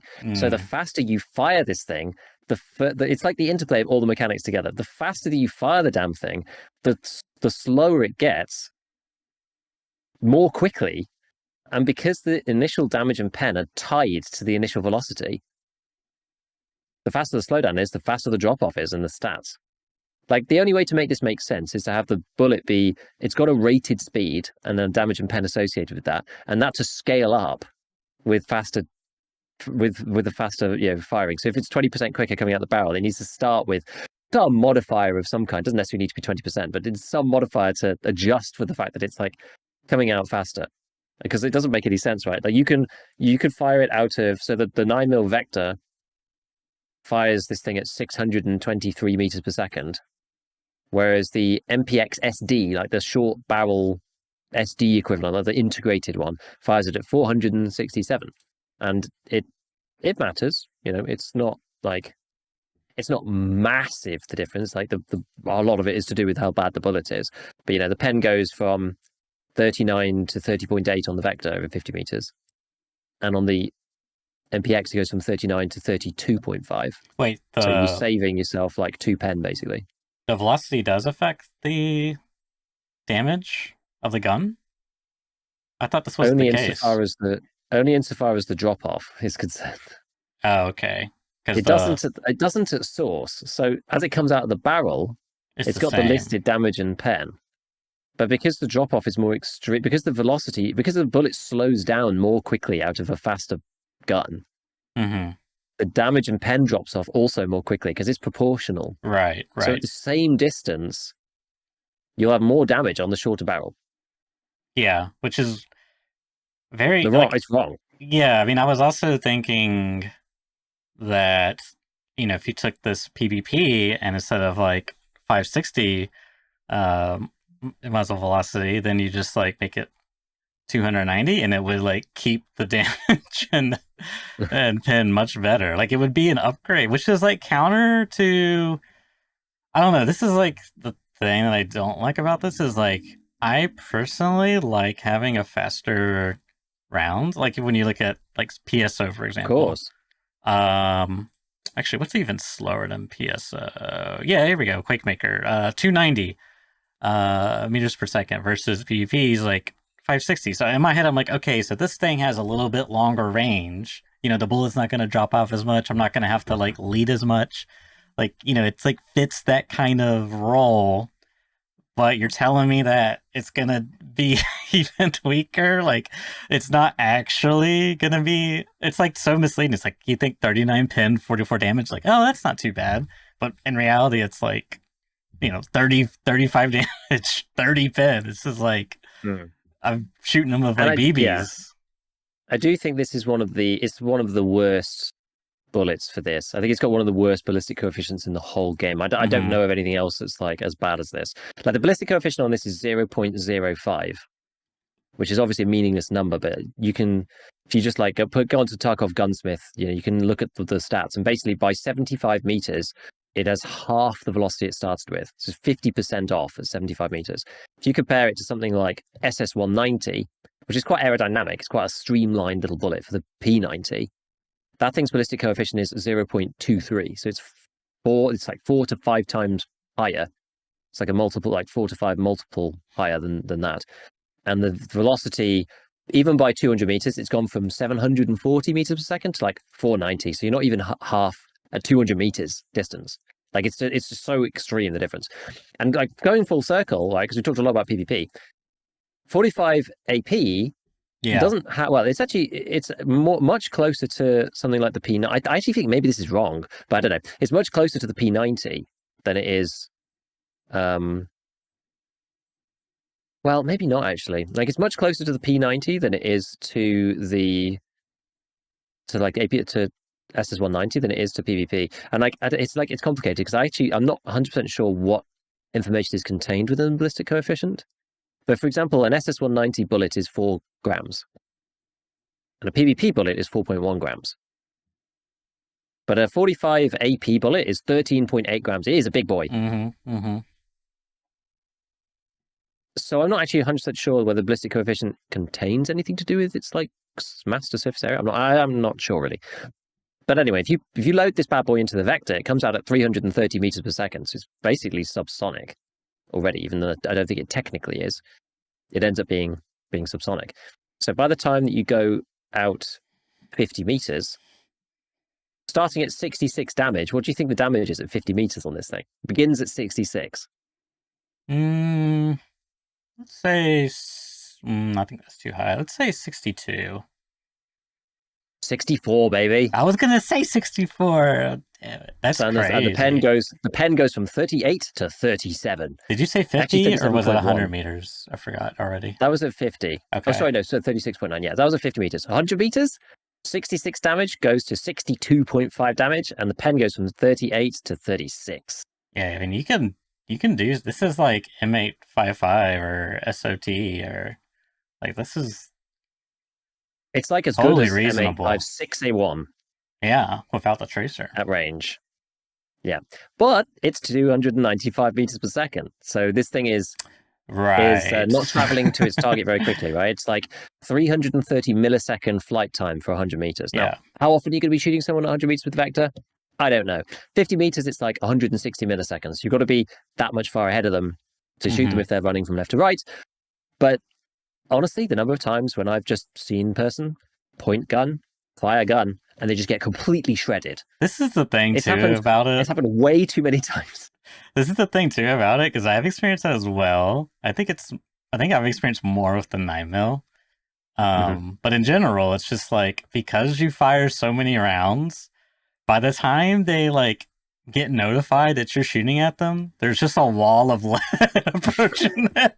So they're already dead. You've already reloaded. It's just like, and then you start the reload animation, and then you just see them fall over and collapse later. Like the delay. Like I'm not even like, I'm exaggerating a little bit, but I'm also not really exaggerating at the same time. Yeah, exactly. I mean, it takes like you look to somebody, you like aim, and then you hold down the button, and 1.6 seconds later, you're completely empty on the vector, on the 45 vector. It's like, between your bullets start firing, the server gets notified, 150 milliseconds later or whatever it is, Right. when it actually has done the processing. It then sends it to them. So they probably see it at I don't know, maybe it's less, maybe it's less than that. 60, let's be generous and say 60 milliseconds to the server. Mm-hmm. They send it to them, that's another 60, that gets you 120. Then you've got the 200 milliseconds of human reaction time, right? So you're talking like 300 to 350 milliseconds before they are even like biologically capable of actually doing anything Yeah. about it. Yeah. And then they've got one more second at which they're being absolutely annihilated by this thing, which just doesn't lose any damage or pen over range at all, really, to try and like do anything, and then they're dead. It's completely insane, and it's so crazy. It's actually so crazy. And like I was looking into it because I was like, man, this gun, like it's really one of the only times that I've like played around with all this stuff.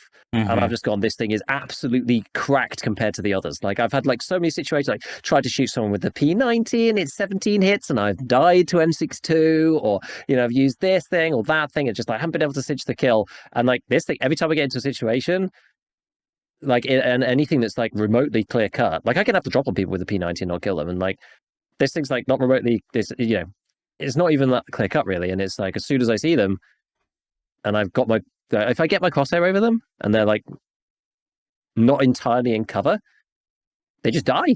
Yeah. It's No, crazy. It's so good. I mean, I've typically, I don't know, I actually don't think I favored the 45 vector. Like, I use it occasionally. And the Yeah. biggest, like, con to it is the mags, like 33. I mean, like you said, 30. you hold the button down, and a second and a half later, you're already in the reload animation. Like, it's crazy. So that's like Yeah. definitely a It's drawback, or definitely a it can con. be a con. Yeah. It's definitely a con. But there are advantages to it because you're kind of like, because you're sort of Sure. forced. You're forced into it, right? You don't have a choice. Like with the regular vector, with the 9mm vector, Mm-hmm. it's like, well, the 50's there, so I should probably just use the 50. And then you got like a bit Right. of ergo, a bit of like weight consideration, whatever. Whereas because this thing is like you can't use anything better than the 30, you just have to go with it. I've been using it unsuppressed as well. The thing is like 3 kilograms, so it's pretty light. That's full of AP as well. Now AP's heavy; it's a heavy bullet. The ergo is 75. I didn't even bother changing the stock. Literally, all I've done to it is just added the Cobra and a laser, and then a delta point. That's it. 75 ergo. The vertical recoil is 41. It's not the smallest. It's slightly higher than the 9mm one. But the I would say like the best recoils you can get are like 32. You can sort of feed it with vector a little bit, but if you're crouched, completely negates all of that. Doesn't even matter there. And yeah, so also the load unload speed modifier on the mags is like 25%. So as soon as you kind of are stopping, like, oh, I need to repack, you're just like click, click, click, click, click, click, click, click, click, it's full Yeah. again, and it's like, and they're so Yeah. small too. It's like a compounding thing. It's like refilling a 9mm vector mag is like painful. It's not as bad as the P90, but it's pretty painful. I mean, that thing's got negative. What is it? Oh, it's actually positive plus 10. Okay, What? it's slower than the other one because the The other one's 25. which one? The 9mm vector's got minus 10% load on load speed modifier on it, which I didn't realize. The actual the 50 rounder The mag? drum. Mm. Yeah. Yeah. But I think it's because the other ones are like, what's the highest? There's a Um 10%, 10%, 10%. Maybe they're all 10. 10%. Depends how low you want to Yeah, go.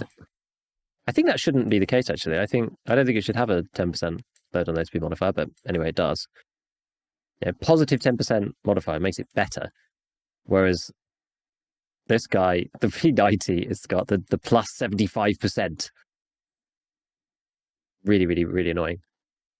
But yeah, as we're saying, the 45 one has got like a minus 25 buff. Sorry, minus 30 buff. No, yeah, it is minus 25. Sorry, minus 25 buff on reloading it. So it reloads like super quick 25% as well. faster. Yeah, and you can definitely feel it. And then it's only 30 rounds as well. So I just take like a bunch of stacks of AP and I just take 4 mags or something. I feel like that's kind of on the edge. You kind of want 4 or 5 mags of this stuff, I think. Yeah. I was getting away with 4, but I think Yeah, it'd be that's comfortable probably with 5. so 4 backup and 1 in the gun, or 1 in the gun, 3 No, in the 4 rig. total, 1 in the gun and 3 in the Oh rig. yeah, that's I think you gotta go That's 4. right on the line. I think that's right on the line. It could be hairy. Yeah, I was packing quite a lot. If you have ever seen, but I've definitely seen Landmark run it occasionally, and I'll get like the big MPV And vest, just fill it with and mags. it's like all of them are all ammo, and there's one like Soleil one and an empty slot to reload, of course. But it's just like, yeah, Yeah. that's how it does. That's how it does. Yeah, it wrecks though. I'm amazed. But yeah, it's interesting just like looking through the data afterwards and being like, I can feel this thing is insane. Like, why is this thing so insane? And it's like, oh, it's got, we were talking before about what does and doesn't hit headshots on whatever, because the damage is so high. Mm-hmm. You've got a 50% chance to go through a ULAC to like up to 100 meters or so, and if it hits and you roll on the pen correctly, they die because Yeah, 66 damage is so high. The mitigation's not enough, so it's like the only SMG really that will do that. yeah. I mean, but it's still not ideal for. You don't want to be shooting at 100 meters of this thing. No, no, of course not. But like the point is more like you just don't have to worry about it.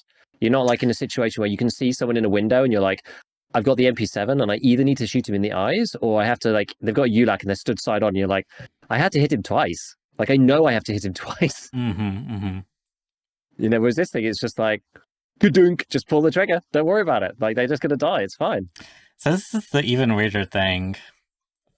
Now my brain's so if you switch to the UMP, because it has a lower overall muzzle velocity base of like not by much, but 50 points. Technically, it does more damage over distance. Like it retains more of its damage over distance, Yeah. which is just kind of weird. But that's the Tarkov thing for it, and it is more accurate. 5.5. Hang on a minute. Can we put a scope on this thing? Just put a Spectre DR. But yeah, I really think they need to.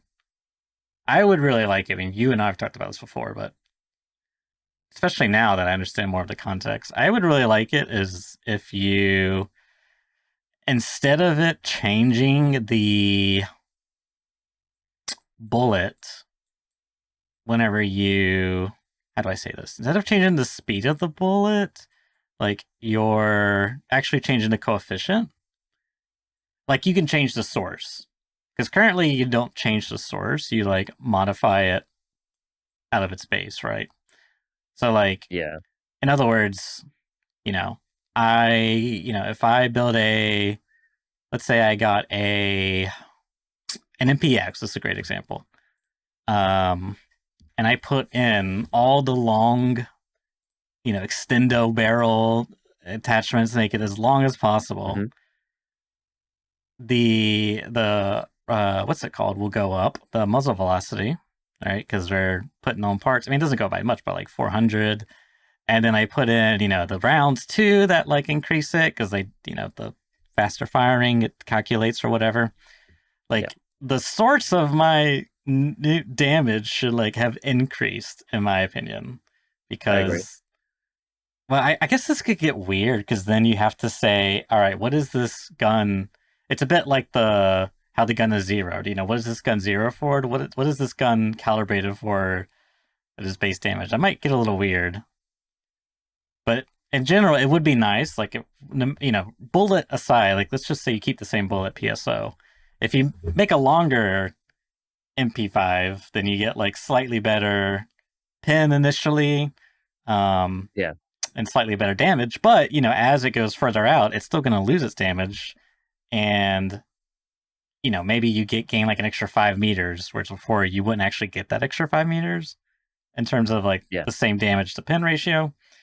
Yeah, you actually lose it. Yeah, exactly. Yeah, and then conversely, I mean this could be could have some severe consequences, but anyways, conversely, within that 5 meter range, there's like a new 5 meter because we've effectively like taken the source, starting point and like push that out, and then we've added this new starting point which has a increase because of Mm. the gap there, which makes it, I don't know. To me, it makes more sense that way and feels better. And like also, I would just like the mod guns that way.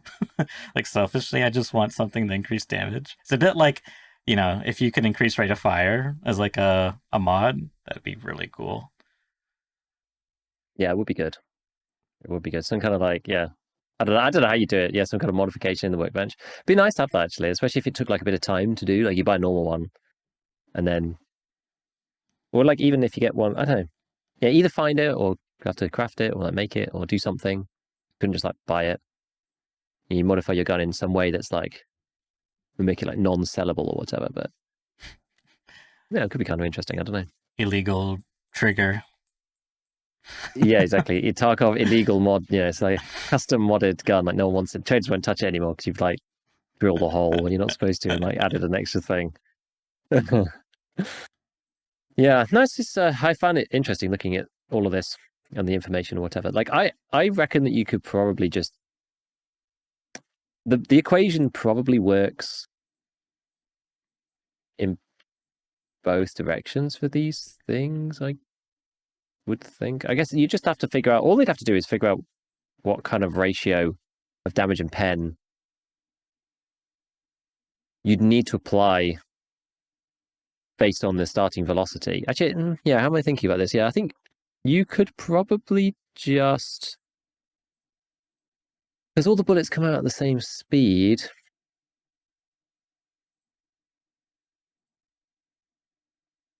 You just want to make, like, you just need to make it consistent so that, like, work it backwards kind of thing. It's like, it's almost like you're going like backwards on the chart. Right now, you're at a certain point, that's at 0 meters. And you almost need to like work backwards and say, okay, well, I'm actually increasing the velocity. Therefore, the chart goes, yeah. Rather than it being like tied to the initials, to the ballistic properties and the initial starting damage, it's like damage and pen. Damage, how about this? Like, so damage and pen would be more intrinsically linked to the velocity directly. Because right now they're only linked to the velocity by kind of inference, if that makes sense. It's like, oh, we look at the damage and we look at the velocity drop off and use that to calculate the damage and pen. Where it's like, well, in reality, what we would like really is, assuming we don't do a complete overhaul of the system, and I'll touch on that in a second, is we want like at a particular speed, you want that to cause a particular amount of damage and a particular amount of penetration. So a slow firing gun, a gun with a slow muzzle velocity, the point at which the speed is the same as a fast gun over a longer distance, you want that, the point at which the speeds are the same, you want that to be the same damage and pen as each other. Because at the moment it's inconsistent, right? Like you can have two bullets that are the same bullet with different speeds with the same damage and pen, or vice versa, right? Like the same bullet at the same damage and pen as different speed, like or whatever. It's like it's not consistent. It depends on what gun it was fired from, and it doesn't make sense. So you kind of need to like make that link much more prescriptive than it is now, and say, well, the round starts at, what's the base? I mean, just like let's just use PvP for an example. I mean, it can still drop off a lot. Like the drop off is just, that's reality. So this PvP, and they've got enough information here to just do it already. PvP has damage of 44 and a penetration of 39. That's at 560 meters per second. Boom. That's like 1 point on the chart. It's like you've got a chart for, it's basically a chart for like damage versus bullet velocity and penetration versus bullet velocity. And the bullet velocity section goes from 0 up to whatever. There's a formula for it. There's the start point, which is its default, which we see listed. But if you can fire it at 700 meters per second, then you get a boost on damage and pen. But when it reaches 560, it's always 44 damage and 39 pen at that point. So if you're firing it quicker, you get a boost to begin with, and then it falls off. And if you're firing it slower than that, then you take some kind of disadvantage. Now, the other parts of this that I've seen bandied around, a lot of people saying that like only pen should drop off over range and not damage. Mm-hmm. Now, I'm not sure exactly what the ramifications of that would be, to be honest. But I know lots of people have kind of called for that because it is sort of a double, like it's a double nerf over distance, both damage and pen going down. Because then we've said before the Right. waterfall effect, and like, you fire it, and then because the pen gets lower, then the damage is also lower. It's like lower pen means that more damage mitigation from helmets, but then the damage is also lower. So it's like doubly lower because less is getting through, and there was less to begin with. So it's like twice as low. So as it goes further, it just gets like worse and worse, like Right. much worse than it's not even linear. It's like more than that. So I don't know really whether that would be good or not, but that, again, that's like it's like a balance. That's like a balance thing rather than anything else. Whereas this is just about making it make sense, And I think they could do Yeah. it. It wouldn't be too hard. Yeah, I feel like there's definitely something there. I mean, I don't know the technicalities of it, but I just think it would A, be nice to make it make better sense, and then B, from like you know, player choice, interesting choices, modding aspects. Yeah, Uh, I don't know. I mean, and maybe that would be too bad because then shorter stuff would because the trend in Tarkov typically is the longer the gun is, the less recoil it has. And the shorter the gun is, the more recoil it has, but conversely, it has more ergo. So then now with this, you would actually, in addition, be losing damage. yeah, you would be. You are right. So I don't know. Maybe, I mean, how much damage?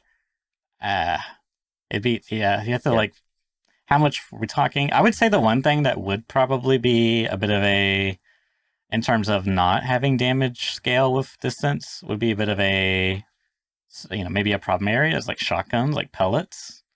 That could mm. be like, Oh yeah, could you true. imagine getting like flechette from, really far away? I mean, like, yeah, the pen Well, actually isn't, or buckshot. Buckshot would be, bizarrely, but it's interesting that you mentioned that one actually, because while buckshot does do this, so if you go to 12 gauge shotguns and you look at, I don't know, the MP153, right, for the longest barrel, which is the default, and you put in 7 mil buck. Let's just do that to start with, right? That drops off like an absolute, like, it's crazy. It goes from 39 damage a pellet. 50 meters, it's 27 damage a pellet. So it's even worse than 9 mil. Or it's like, yeah, it's worse, even worse than 9 mil. Okay. So that's just that. That's fine.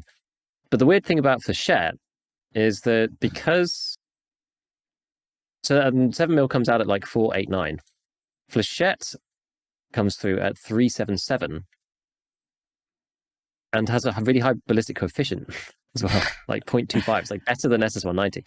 So at 100 meters, it goes from 37. So it goes from 25 damage to 23.5 damage. So Flechette doesn't really fall off at all. It's like one weird thing about Flechette, like compared to the other mm-hmm, buckshots, hardly falls off. It's like you suffer more from the spread and the fact that it's low damage to begin with. So mm. Flechette would actually be fine because if you get hit at 50 meters, it's doing 24.2 anyway per pellet, per dart. So it's actually Because it already kind of starts like, at it's only 25, right?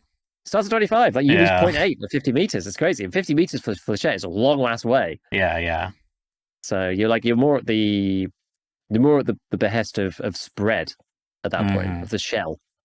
So yeah, I don't know. It's funny. It's already works that way. This is why like Express is like even worse in many ways, because Express is like, oh, it's gonna go real fast, guys, and it's just like we don't no, we don't want that. It's why I did that video ages ago about why 525 actually holds more damage at close range, because it does just about. Like you Mm. can headshot somebody at 5 meters, 10 meters with like one pellet of 525, whereas you can't do that with Express because the damage just drops off so quickly.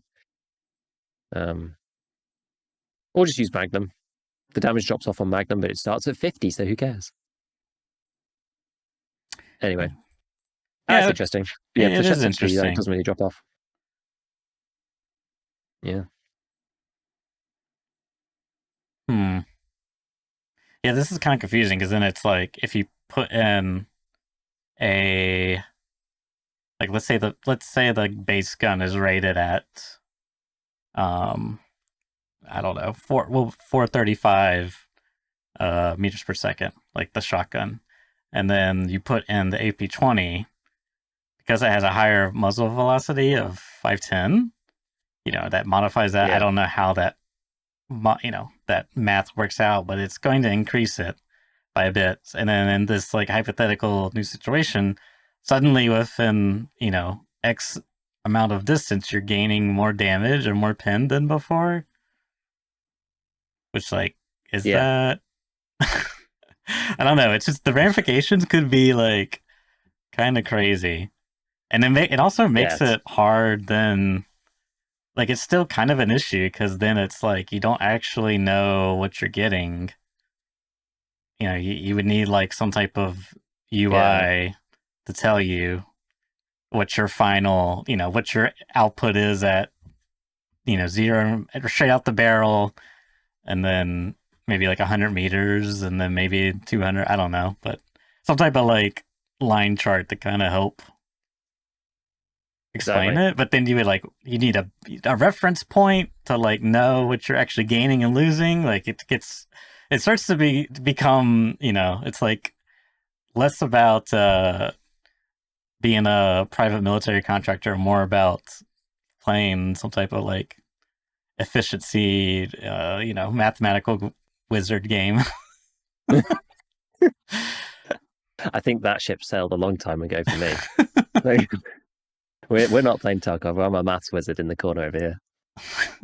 Yeah, like I was just looking at Magnum Buckshot while you were talking, and it's like Mm-hmm. 385 meters per 385 meters per second. But out of the long barreled, this is actually the very first test I did when patch 12.12 arrived. I remember. 454 meters per second out of the MP153, and I was like, I wonder if it scales with initial velocity. And I went to test it, and it did not, unfortunately. But I was like, oh, if you can get like, because originally when they brought it out, it was actually just linear the change. So that would be Mm. what I say, it was 385, and this one was 489 point. Oh no, so 545 divided by 385. Yeah, so it would have been an 18% boost when this thing does 50 times 8 anyway, 400. So an 18% boost on that would take it to 472 damage. I was like, obviously you got like Black Limb stuff, but I was like, you get really close to like, maybe there's some combination where One you could tap just one tap potential. somebody with, Yeah. But you know with my, what? I mean, and maybe it kind of balances itself. I think the one issue. Well, the reason I say that is because yeah, sure, you're gaining damage within like a certain distance, but you have a long barrel gun, so Hmm, like it's gonna be less better suited for those encounters. And yeah, yeah, maybe you just have to like buff like ergo or something to make, because I think it would really suck. Like short builds generally are less ideal because you're losing accuracy, you're losing muzzle velocity, which with this maybe losing muzzle velocity isn't worse thing in the than the current system. But anyways, exactly. Yeah, it's not in the current system. This would also, just as an interesting side note, this would also help with sniper rifles, by the way. This is a way that you can yeah, indirectly buff sniper rifles yeah, without doing anything too crazy. Like, you don't actually have to stretch the bounds of reality for a sniper rifle to have a greater muzzle velocity than a DMR, say, for like M80. I'm just looking at M80 now, right? And it's like the listed speed for M80 is 833 meters per second. If you put that into an RSAS with its longest barrel, that's 795 meters per second. So it's actually slower than the listed speed. But if you put it in a T5000, that takes it to 960, so it's over the listed speed. So you mm-hmm. actually do more damage with a bolty if you implemented this. Yeah, because they did a balance patch some time ago where they increased the bolt Increase actions. velocities. Yeah, Exactly. I wonder what the fastest round is within this particular caliber. I don't know. 977 with the DVL, that's quick. I think. That's pretty quick. And all the DMRs are quite slow. Yeah, 772. The M1A long barrel is like 785. The M60 with the longest barrel is 856, not that fast. M700 with the 26-inch barrel is 953, so that's pretty quick. Yeah, so all of the sniper rifles are like a lot better on that front. But SA58, 808, yeah, so they're all quite slow in comparison, which makes sense. Makes sense. So Yeah, what okay, you're let's look at the saying sniper. then is that increasing, Yeah, because like this is interesting because there's a blue. Like I'm looking at the stock presets, and there's like a blue on the muzzle velocity. When you get the little Mm, charts and little bars, there's like the blue areas that are like showing your gaining points, and then like the for the yeah, recoil, it's like kind of like grayed out bluish. But so there's like a innate muzzle velocity, which I guess largely comes from the barrel on this here Mosin. yeah. So like innately, it's 889, and I guess something else is giving it a little point. Maybe I don't know what would be. Maybe a bullet that's in here. But so like straight out of the gate, you would just get like a straight up damage boost within Yeah, whatever the model looks like. Which I don't know. That might be. I don't see now. I'm because conflicted. how You crazy remember that could be, Mosin right? Man? Yeah, I know, but it would only affect it would affect you in certain situations. It's like, oh, if you're Mm-hmm. using the T5000, you might be able to one tap class 4 to the chest with an M80 bullet, but you couldn't do that with the DMR. Yeah, yeah, yeah. No, for sure. Well, yeah, I guess, but it largely depends on the gap between the base and the Yeah, mod and the coefficient of the round. Like it's very hairy. This is like very hairy to like discuss without any, you know, diagrams and graphs.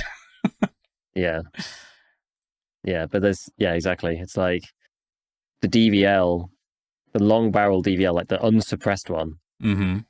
the real man's DVL, that shoots M80, 17% faster than the Wow. base of the bullet. Wow. That's crazy.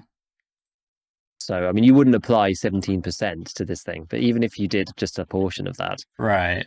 it matters because you're so close to the 85 threshold. Even if you added 10% or like half of it or whatever, you're then hitting 80.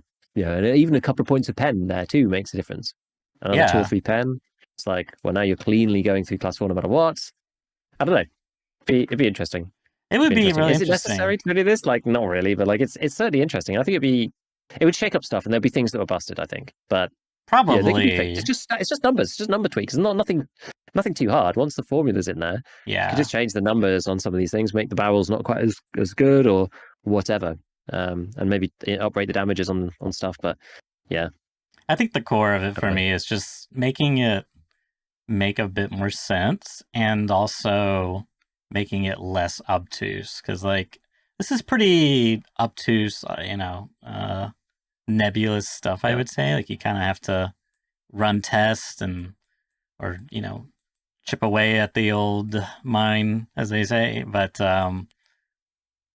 yeah, I just feel that's like it kind of the thing. it's counter to what makes what you're trying to achieve. When I'm sniping, and this would also help with another issue, which is like when you're sniping, you typically just go for ergo over like even muzzle velocity. I feel like most of the time, at least I do, Yeah, anyways.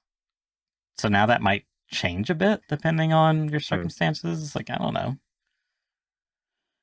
Yeah, it's certainly interesting. Certainly interesting. Yeah, I don't know. It's one of those things where it's not going to matter to 99% of players. But as you say, like we've chipped away for years.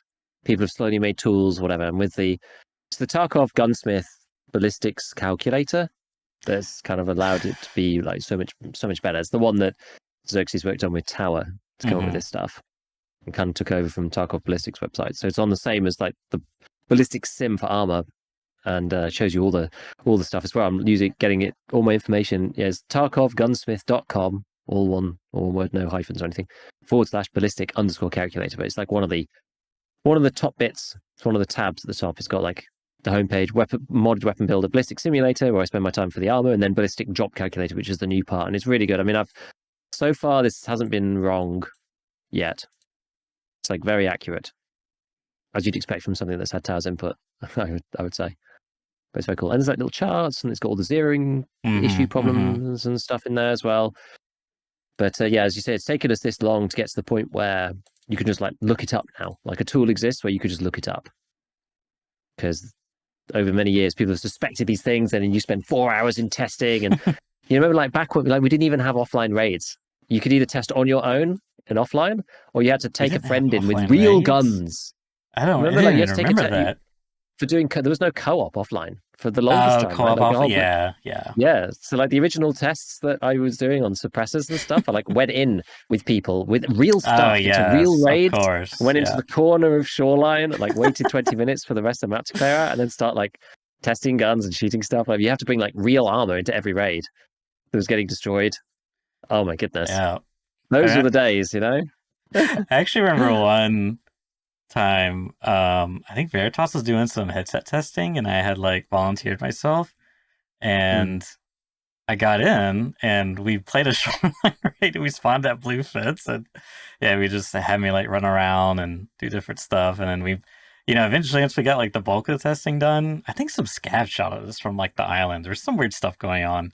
Yeah. Then we made our way to because then it's like now you gotta play like the rest of the raid, or maybe we had to reposition because the weird stuff was happening. We wanted more consistent, so we went to like Power Station because I think he was like, "Yeah, no one ever goes here." I was like, "Yeah, surely there won't be anyone here." Well, there's someone there, and we both died.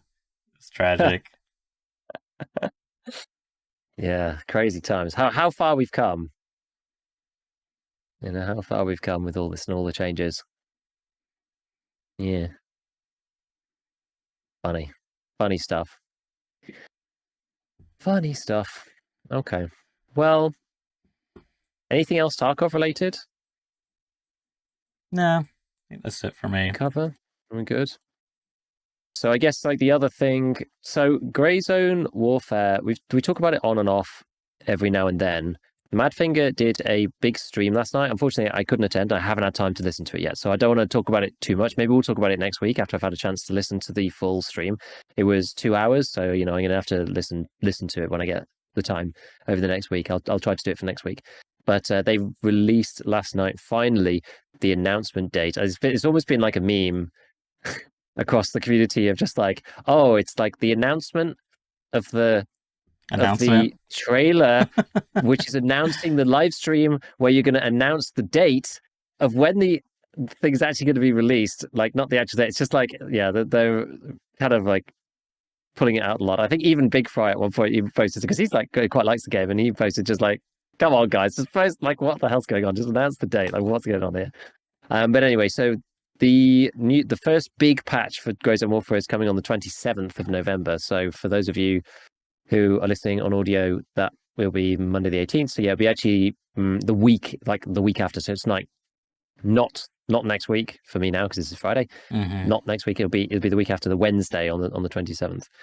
So it's it's coming then, and it's gonna be cool. Now, from what I've seen previously, I need to go back and have a look at it properly. But there's more stuff than just nighttime. It's not just like nighttime. That's not it. I know that's like the big thing that they're pushing, because it is kind of like the overarching thing that changes in the world. They're adding the full day night cycle. It's not just day all the time. That's fine. But as anybody who has watched my stream knows, I don't actually like nighttime that much, particularly. Mm-hmm. Like it sort of sucks to play. It sucks to watch. It just is a bit like, Yeah. I don't know. So there's other stuff though in there that's not just like, it's going to be the nighttime and then that's great. So I need to go back and through and watch it all. I'll come back and report on it fully next time. And yeah, we'll see. But I mean, this game is like miles off, right? When we looked at the roadmap before, the roadmap stretches out to like 2027 or something, 2028. So I don't feel any huge incentive to like jump in right now and like burn yourself out on it or anything like that, right? Because I don't think there's going to be much more content than what there is already. I mean, maybe we'll be surprised. I don't really know. But I'm going to certainly check it out and see what's happening with it. And going to keep following it along, because it is probably one of those this is one of those games that's like, it's not some AAA that's trying to do it and then they're just going to count it straight away. Like, these guys have a small team, they got a bunch of funding, so they're able to sit here for years and work on it. So we'll see what happens. I'm just like quietly optimistic about it over a longer time scale. So we'll check it out, keep our eye out on it, and whatever. But yeah, when I get a chance to watch through it for next week, maybe we can talk about it in a bit more detail. But yeah, I just thought it was an interesting thing to note, because that's kind of coming up, and it's another like a decent game that potentially is going to be good in the long run. Has there been like a significant changed slash update since the closed beta? Because that's when I last No, played. Okay, I didn't think no. so. Because then they went to early That's why like access. yeah.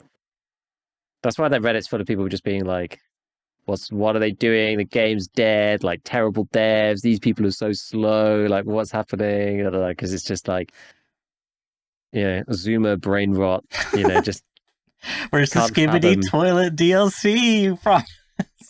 Just gamers these days can't fathom like a long time horizon. And I said this previously.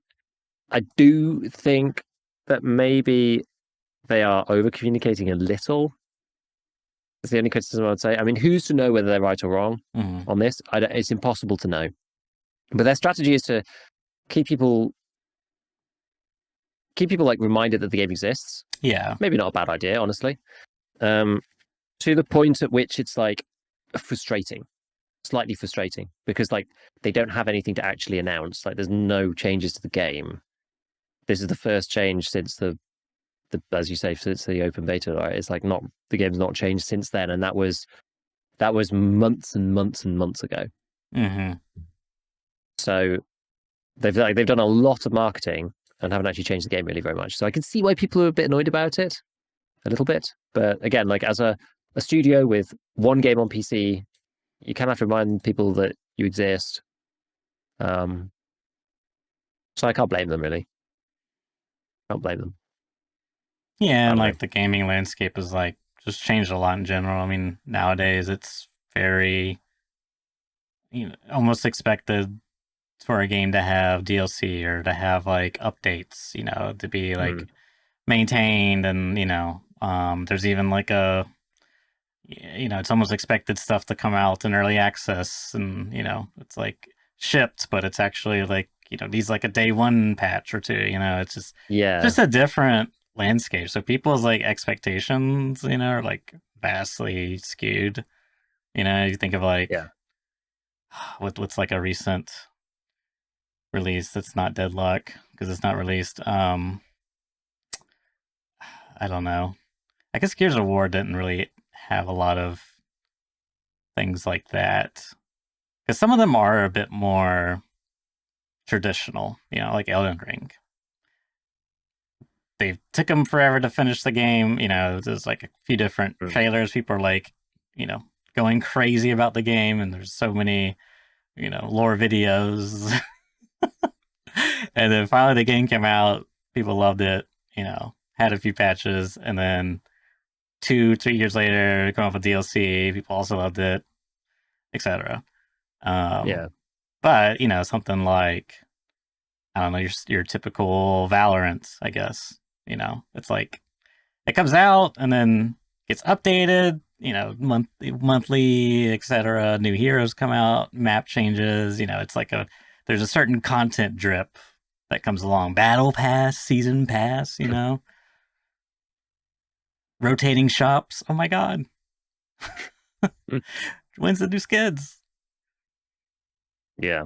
So yeah, I say that to say the average gamer is almost like not just accustomed, but almost like what's the word I'm looking for? Programmed or conditioned. This is we almost feel Mm. like expected. Whereas this is not like the standard AAA studio, big budget. They're like, yeah, we got an idea, we got something to show. So it's a lot different. Yeah. Exactly. Just gotta watch and wait and see. Mm-hmm. Let's see what happens. I'll play. I'll probably play it again and see. It's like the thing is, it's more. It's going to be less popular than something like Delta Force or ABI, Yeah, I but would it's probably honestly say more so. kind of game.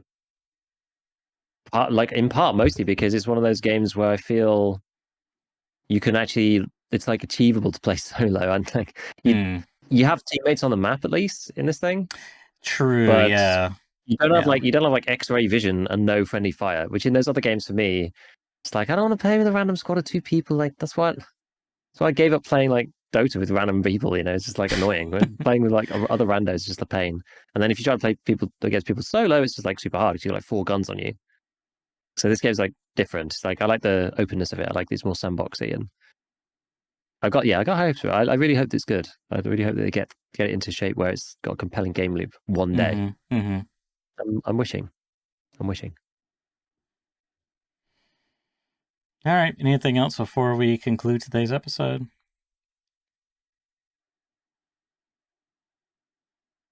I don't think so, really. Just chipping away. I think in the main game, I think we're gonna. I'm probably gonna intersperse. I can't just play labs on its own. I'm just gonna crash and burn and die if I do that. But so interspersing between a couple of labs where he's trying to find Lidexes and other items, whatever. I think probably what I'm going to work on next is the pockets quest again. Boss spawn rate's a bit higher now. Yeah. So, and I've got actually through the hard part of that, which was like with the cult circle, it just makes a lot of these things so much easier. Like last time, I did manage to do it last wipe, and you had to get the 3 of the goons. You remember my crazy story about getting the 3 goons things, but like you can't take the bag. Like, you need a bag of a certain size, otherwise you can't take Bird Eye's bag and all the stuff at the same time. Right? We needed a pilgrim and found one on the road, which is like crazy. But this time around, I have all the goon stuff from the cult circle. So whether that cheapens the experience or not, I mean, that's a longer conversation. Sure. But all I need now is Tagilla's rig and Sanitar's bag, which I completely forgot about. And there's lots of people were mocking me in chat, being like, wasn't there a, Sanitar was completely friendly, like literally 1 week ago quest, like an event where Sanitar was just friendly? And I was just like, yes, I know, but I wasn't thinking about that quest then. I'd forgotten that I even had it, to be honest. And so now I've got to go and actually kill Sanitar, like for real, and get his bag. Not that it helps, because the 2 times I saw Sanitar, I got killed by his guards both times, even though like they were all friendly to me. I could position exactly where I wanted. I still died to the guards twice. In the whole, the combination of doing the quest. So whatever. But anyway, we're gonna have to go fight him normally and go and find Tagilla. Like I haven't seen Tagilla for like 2 wipes now. It feels.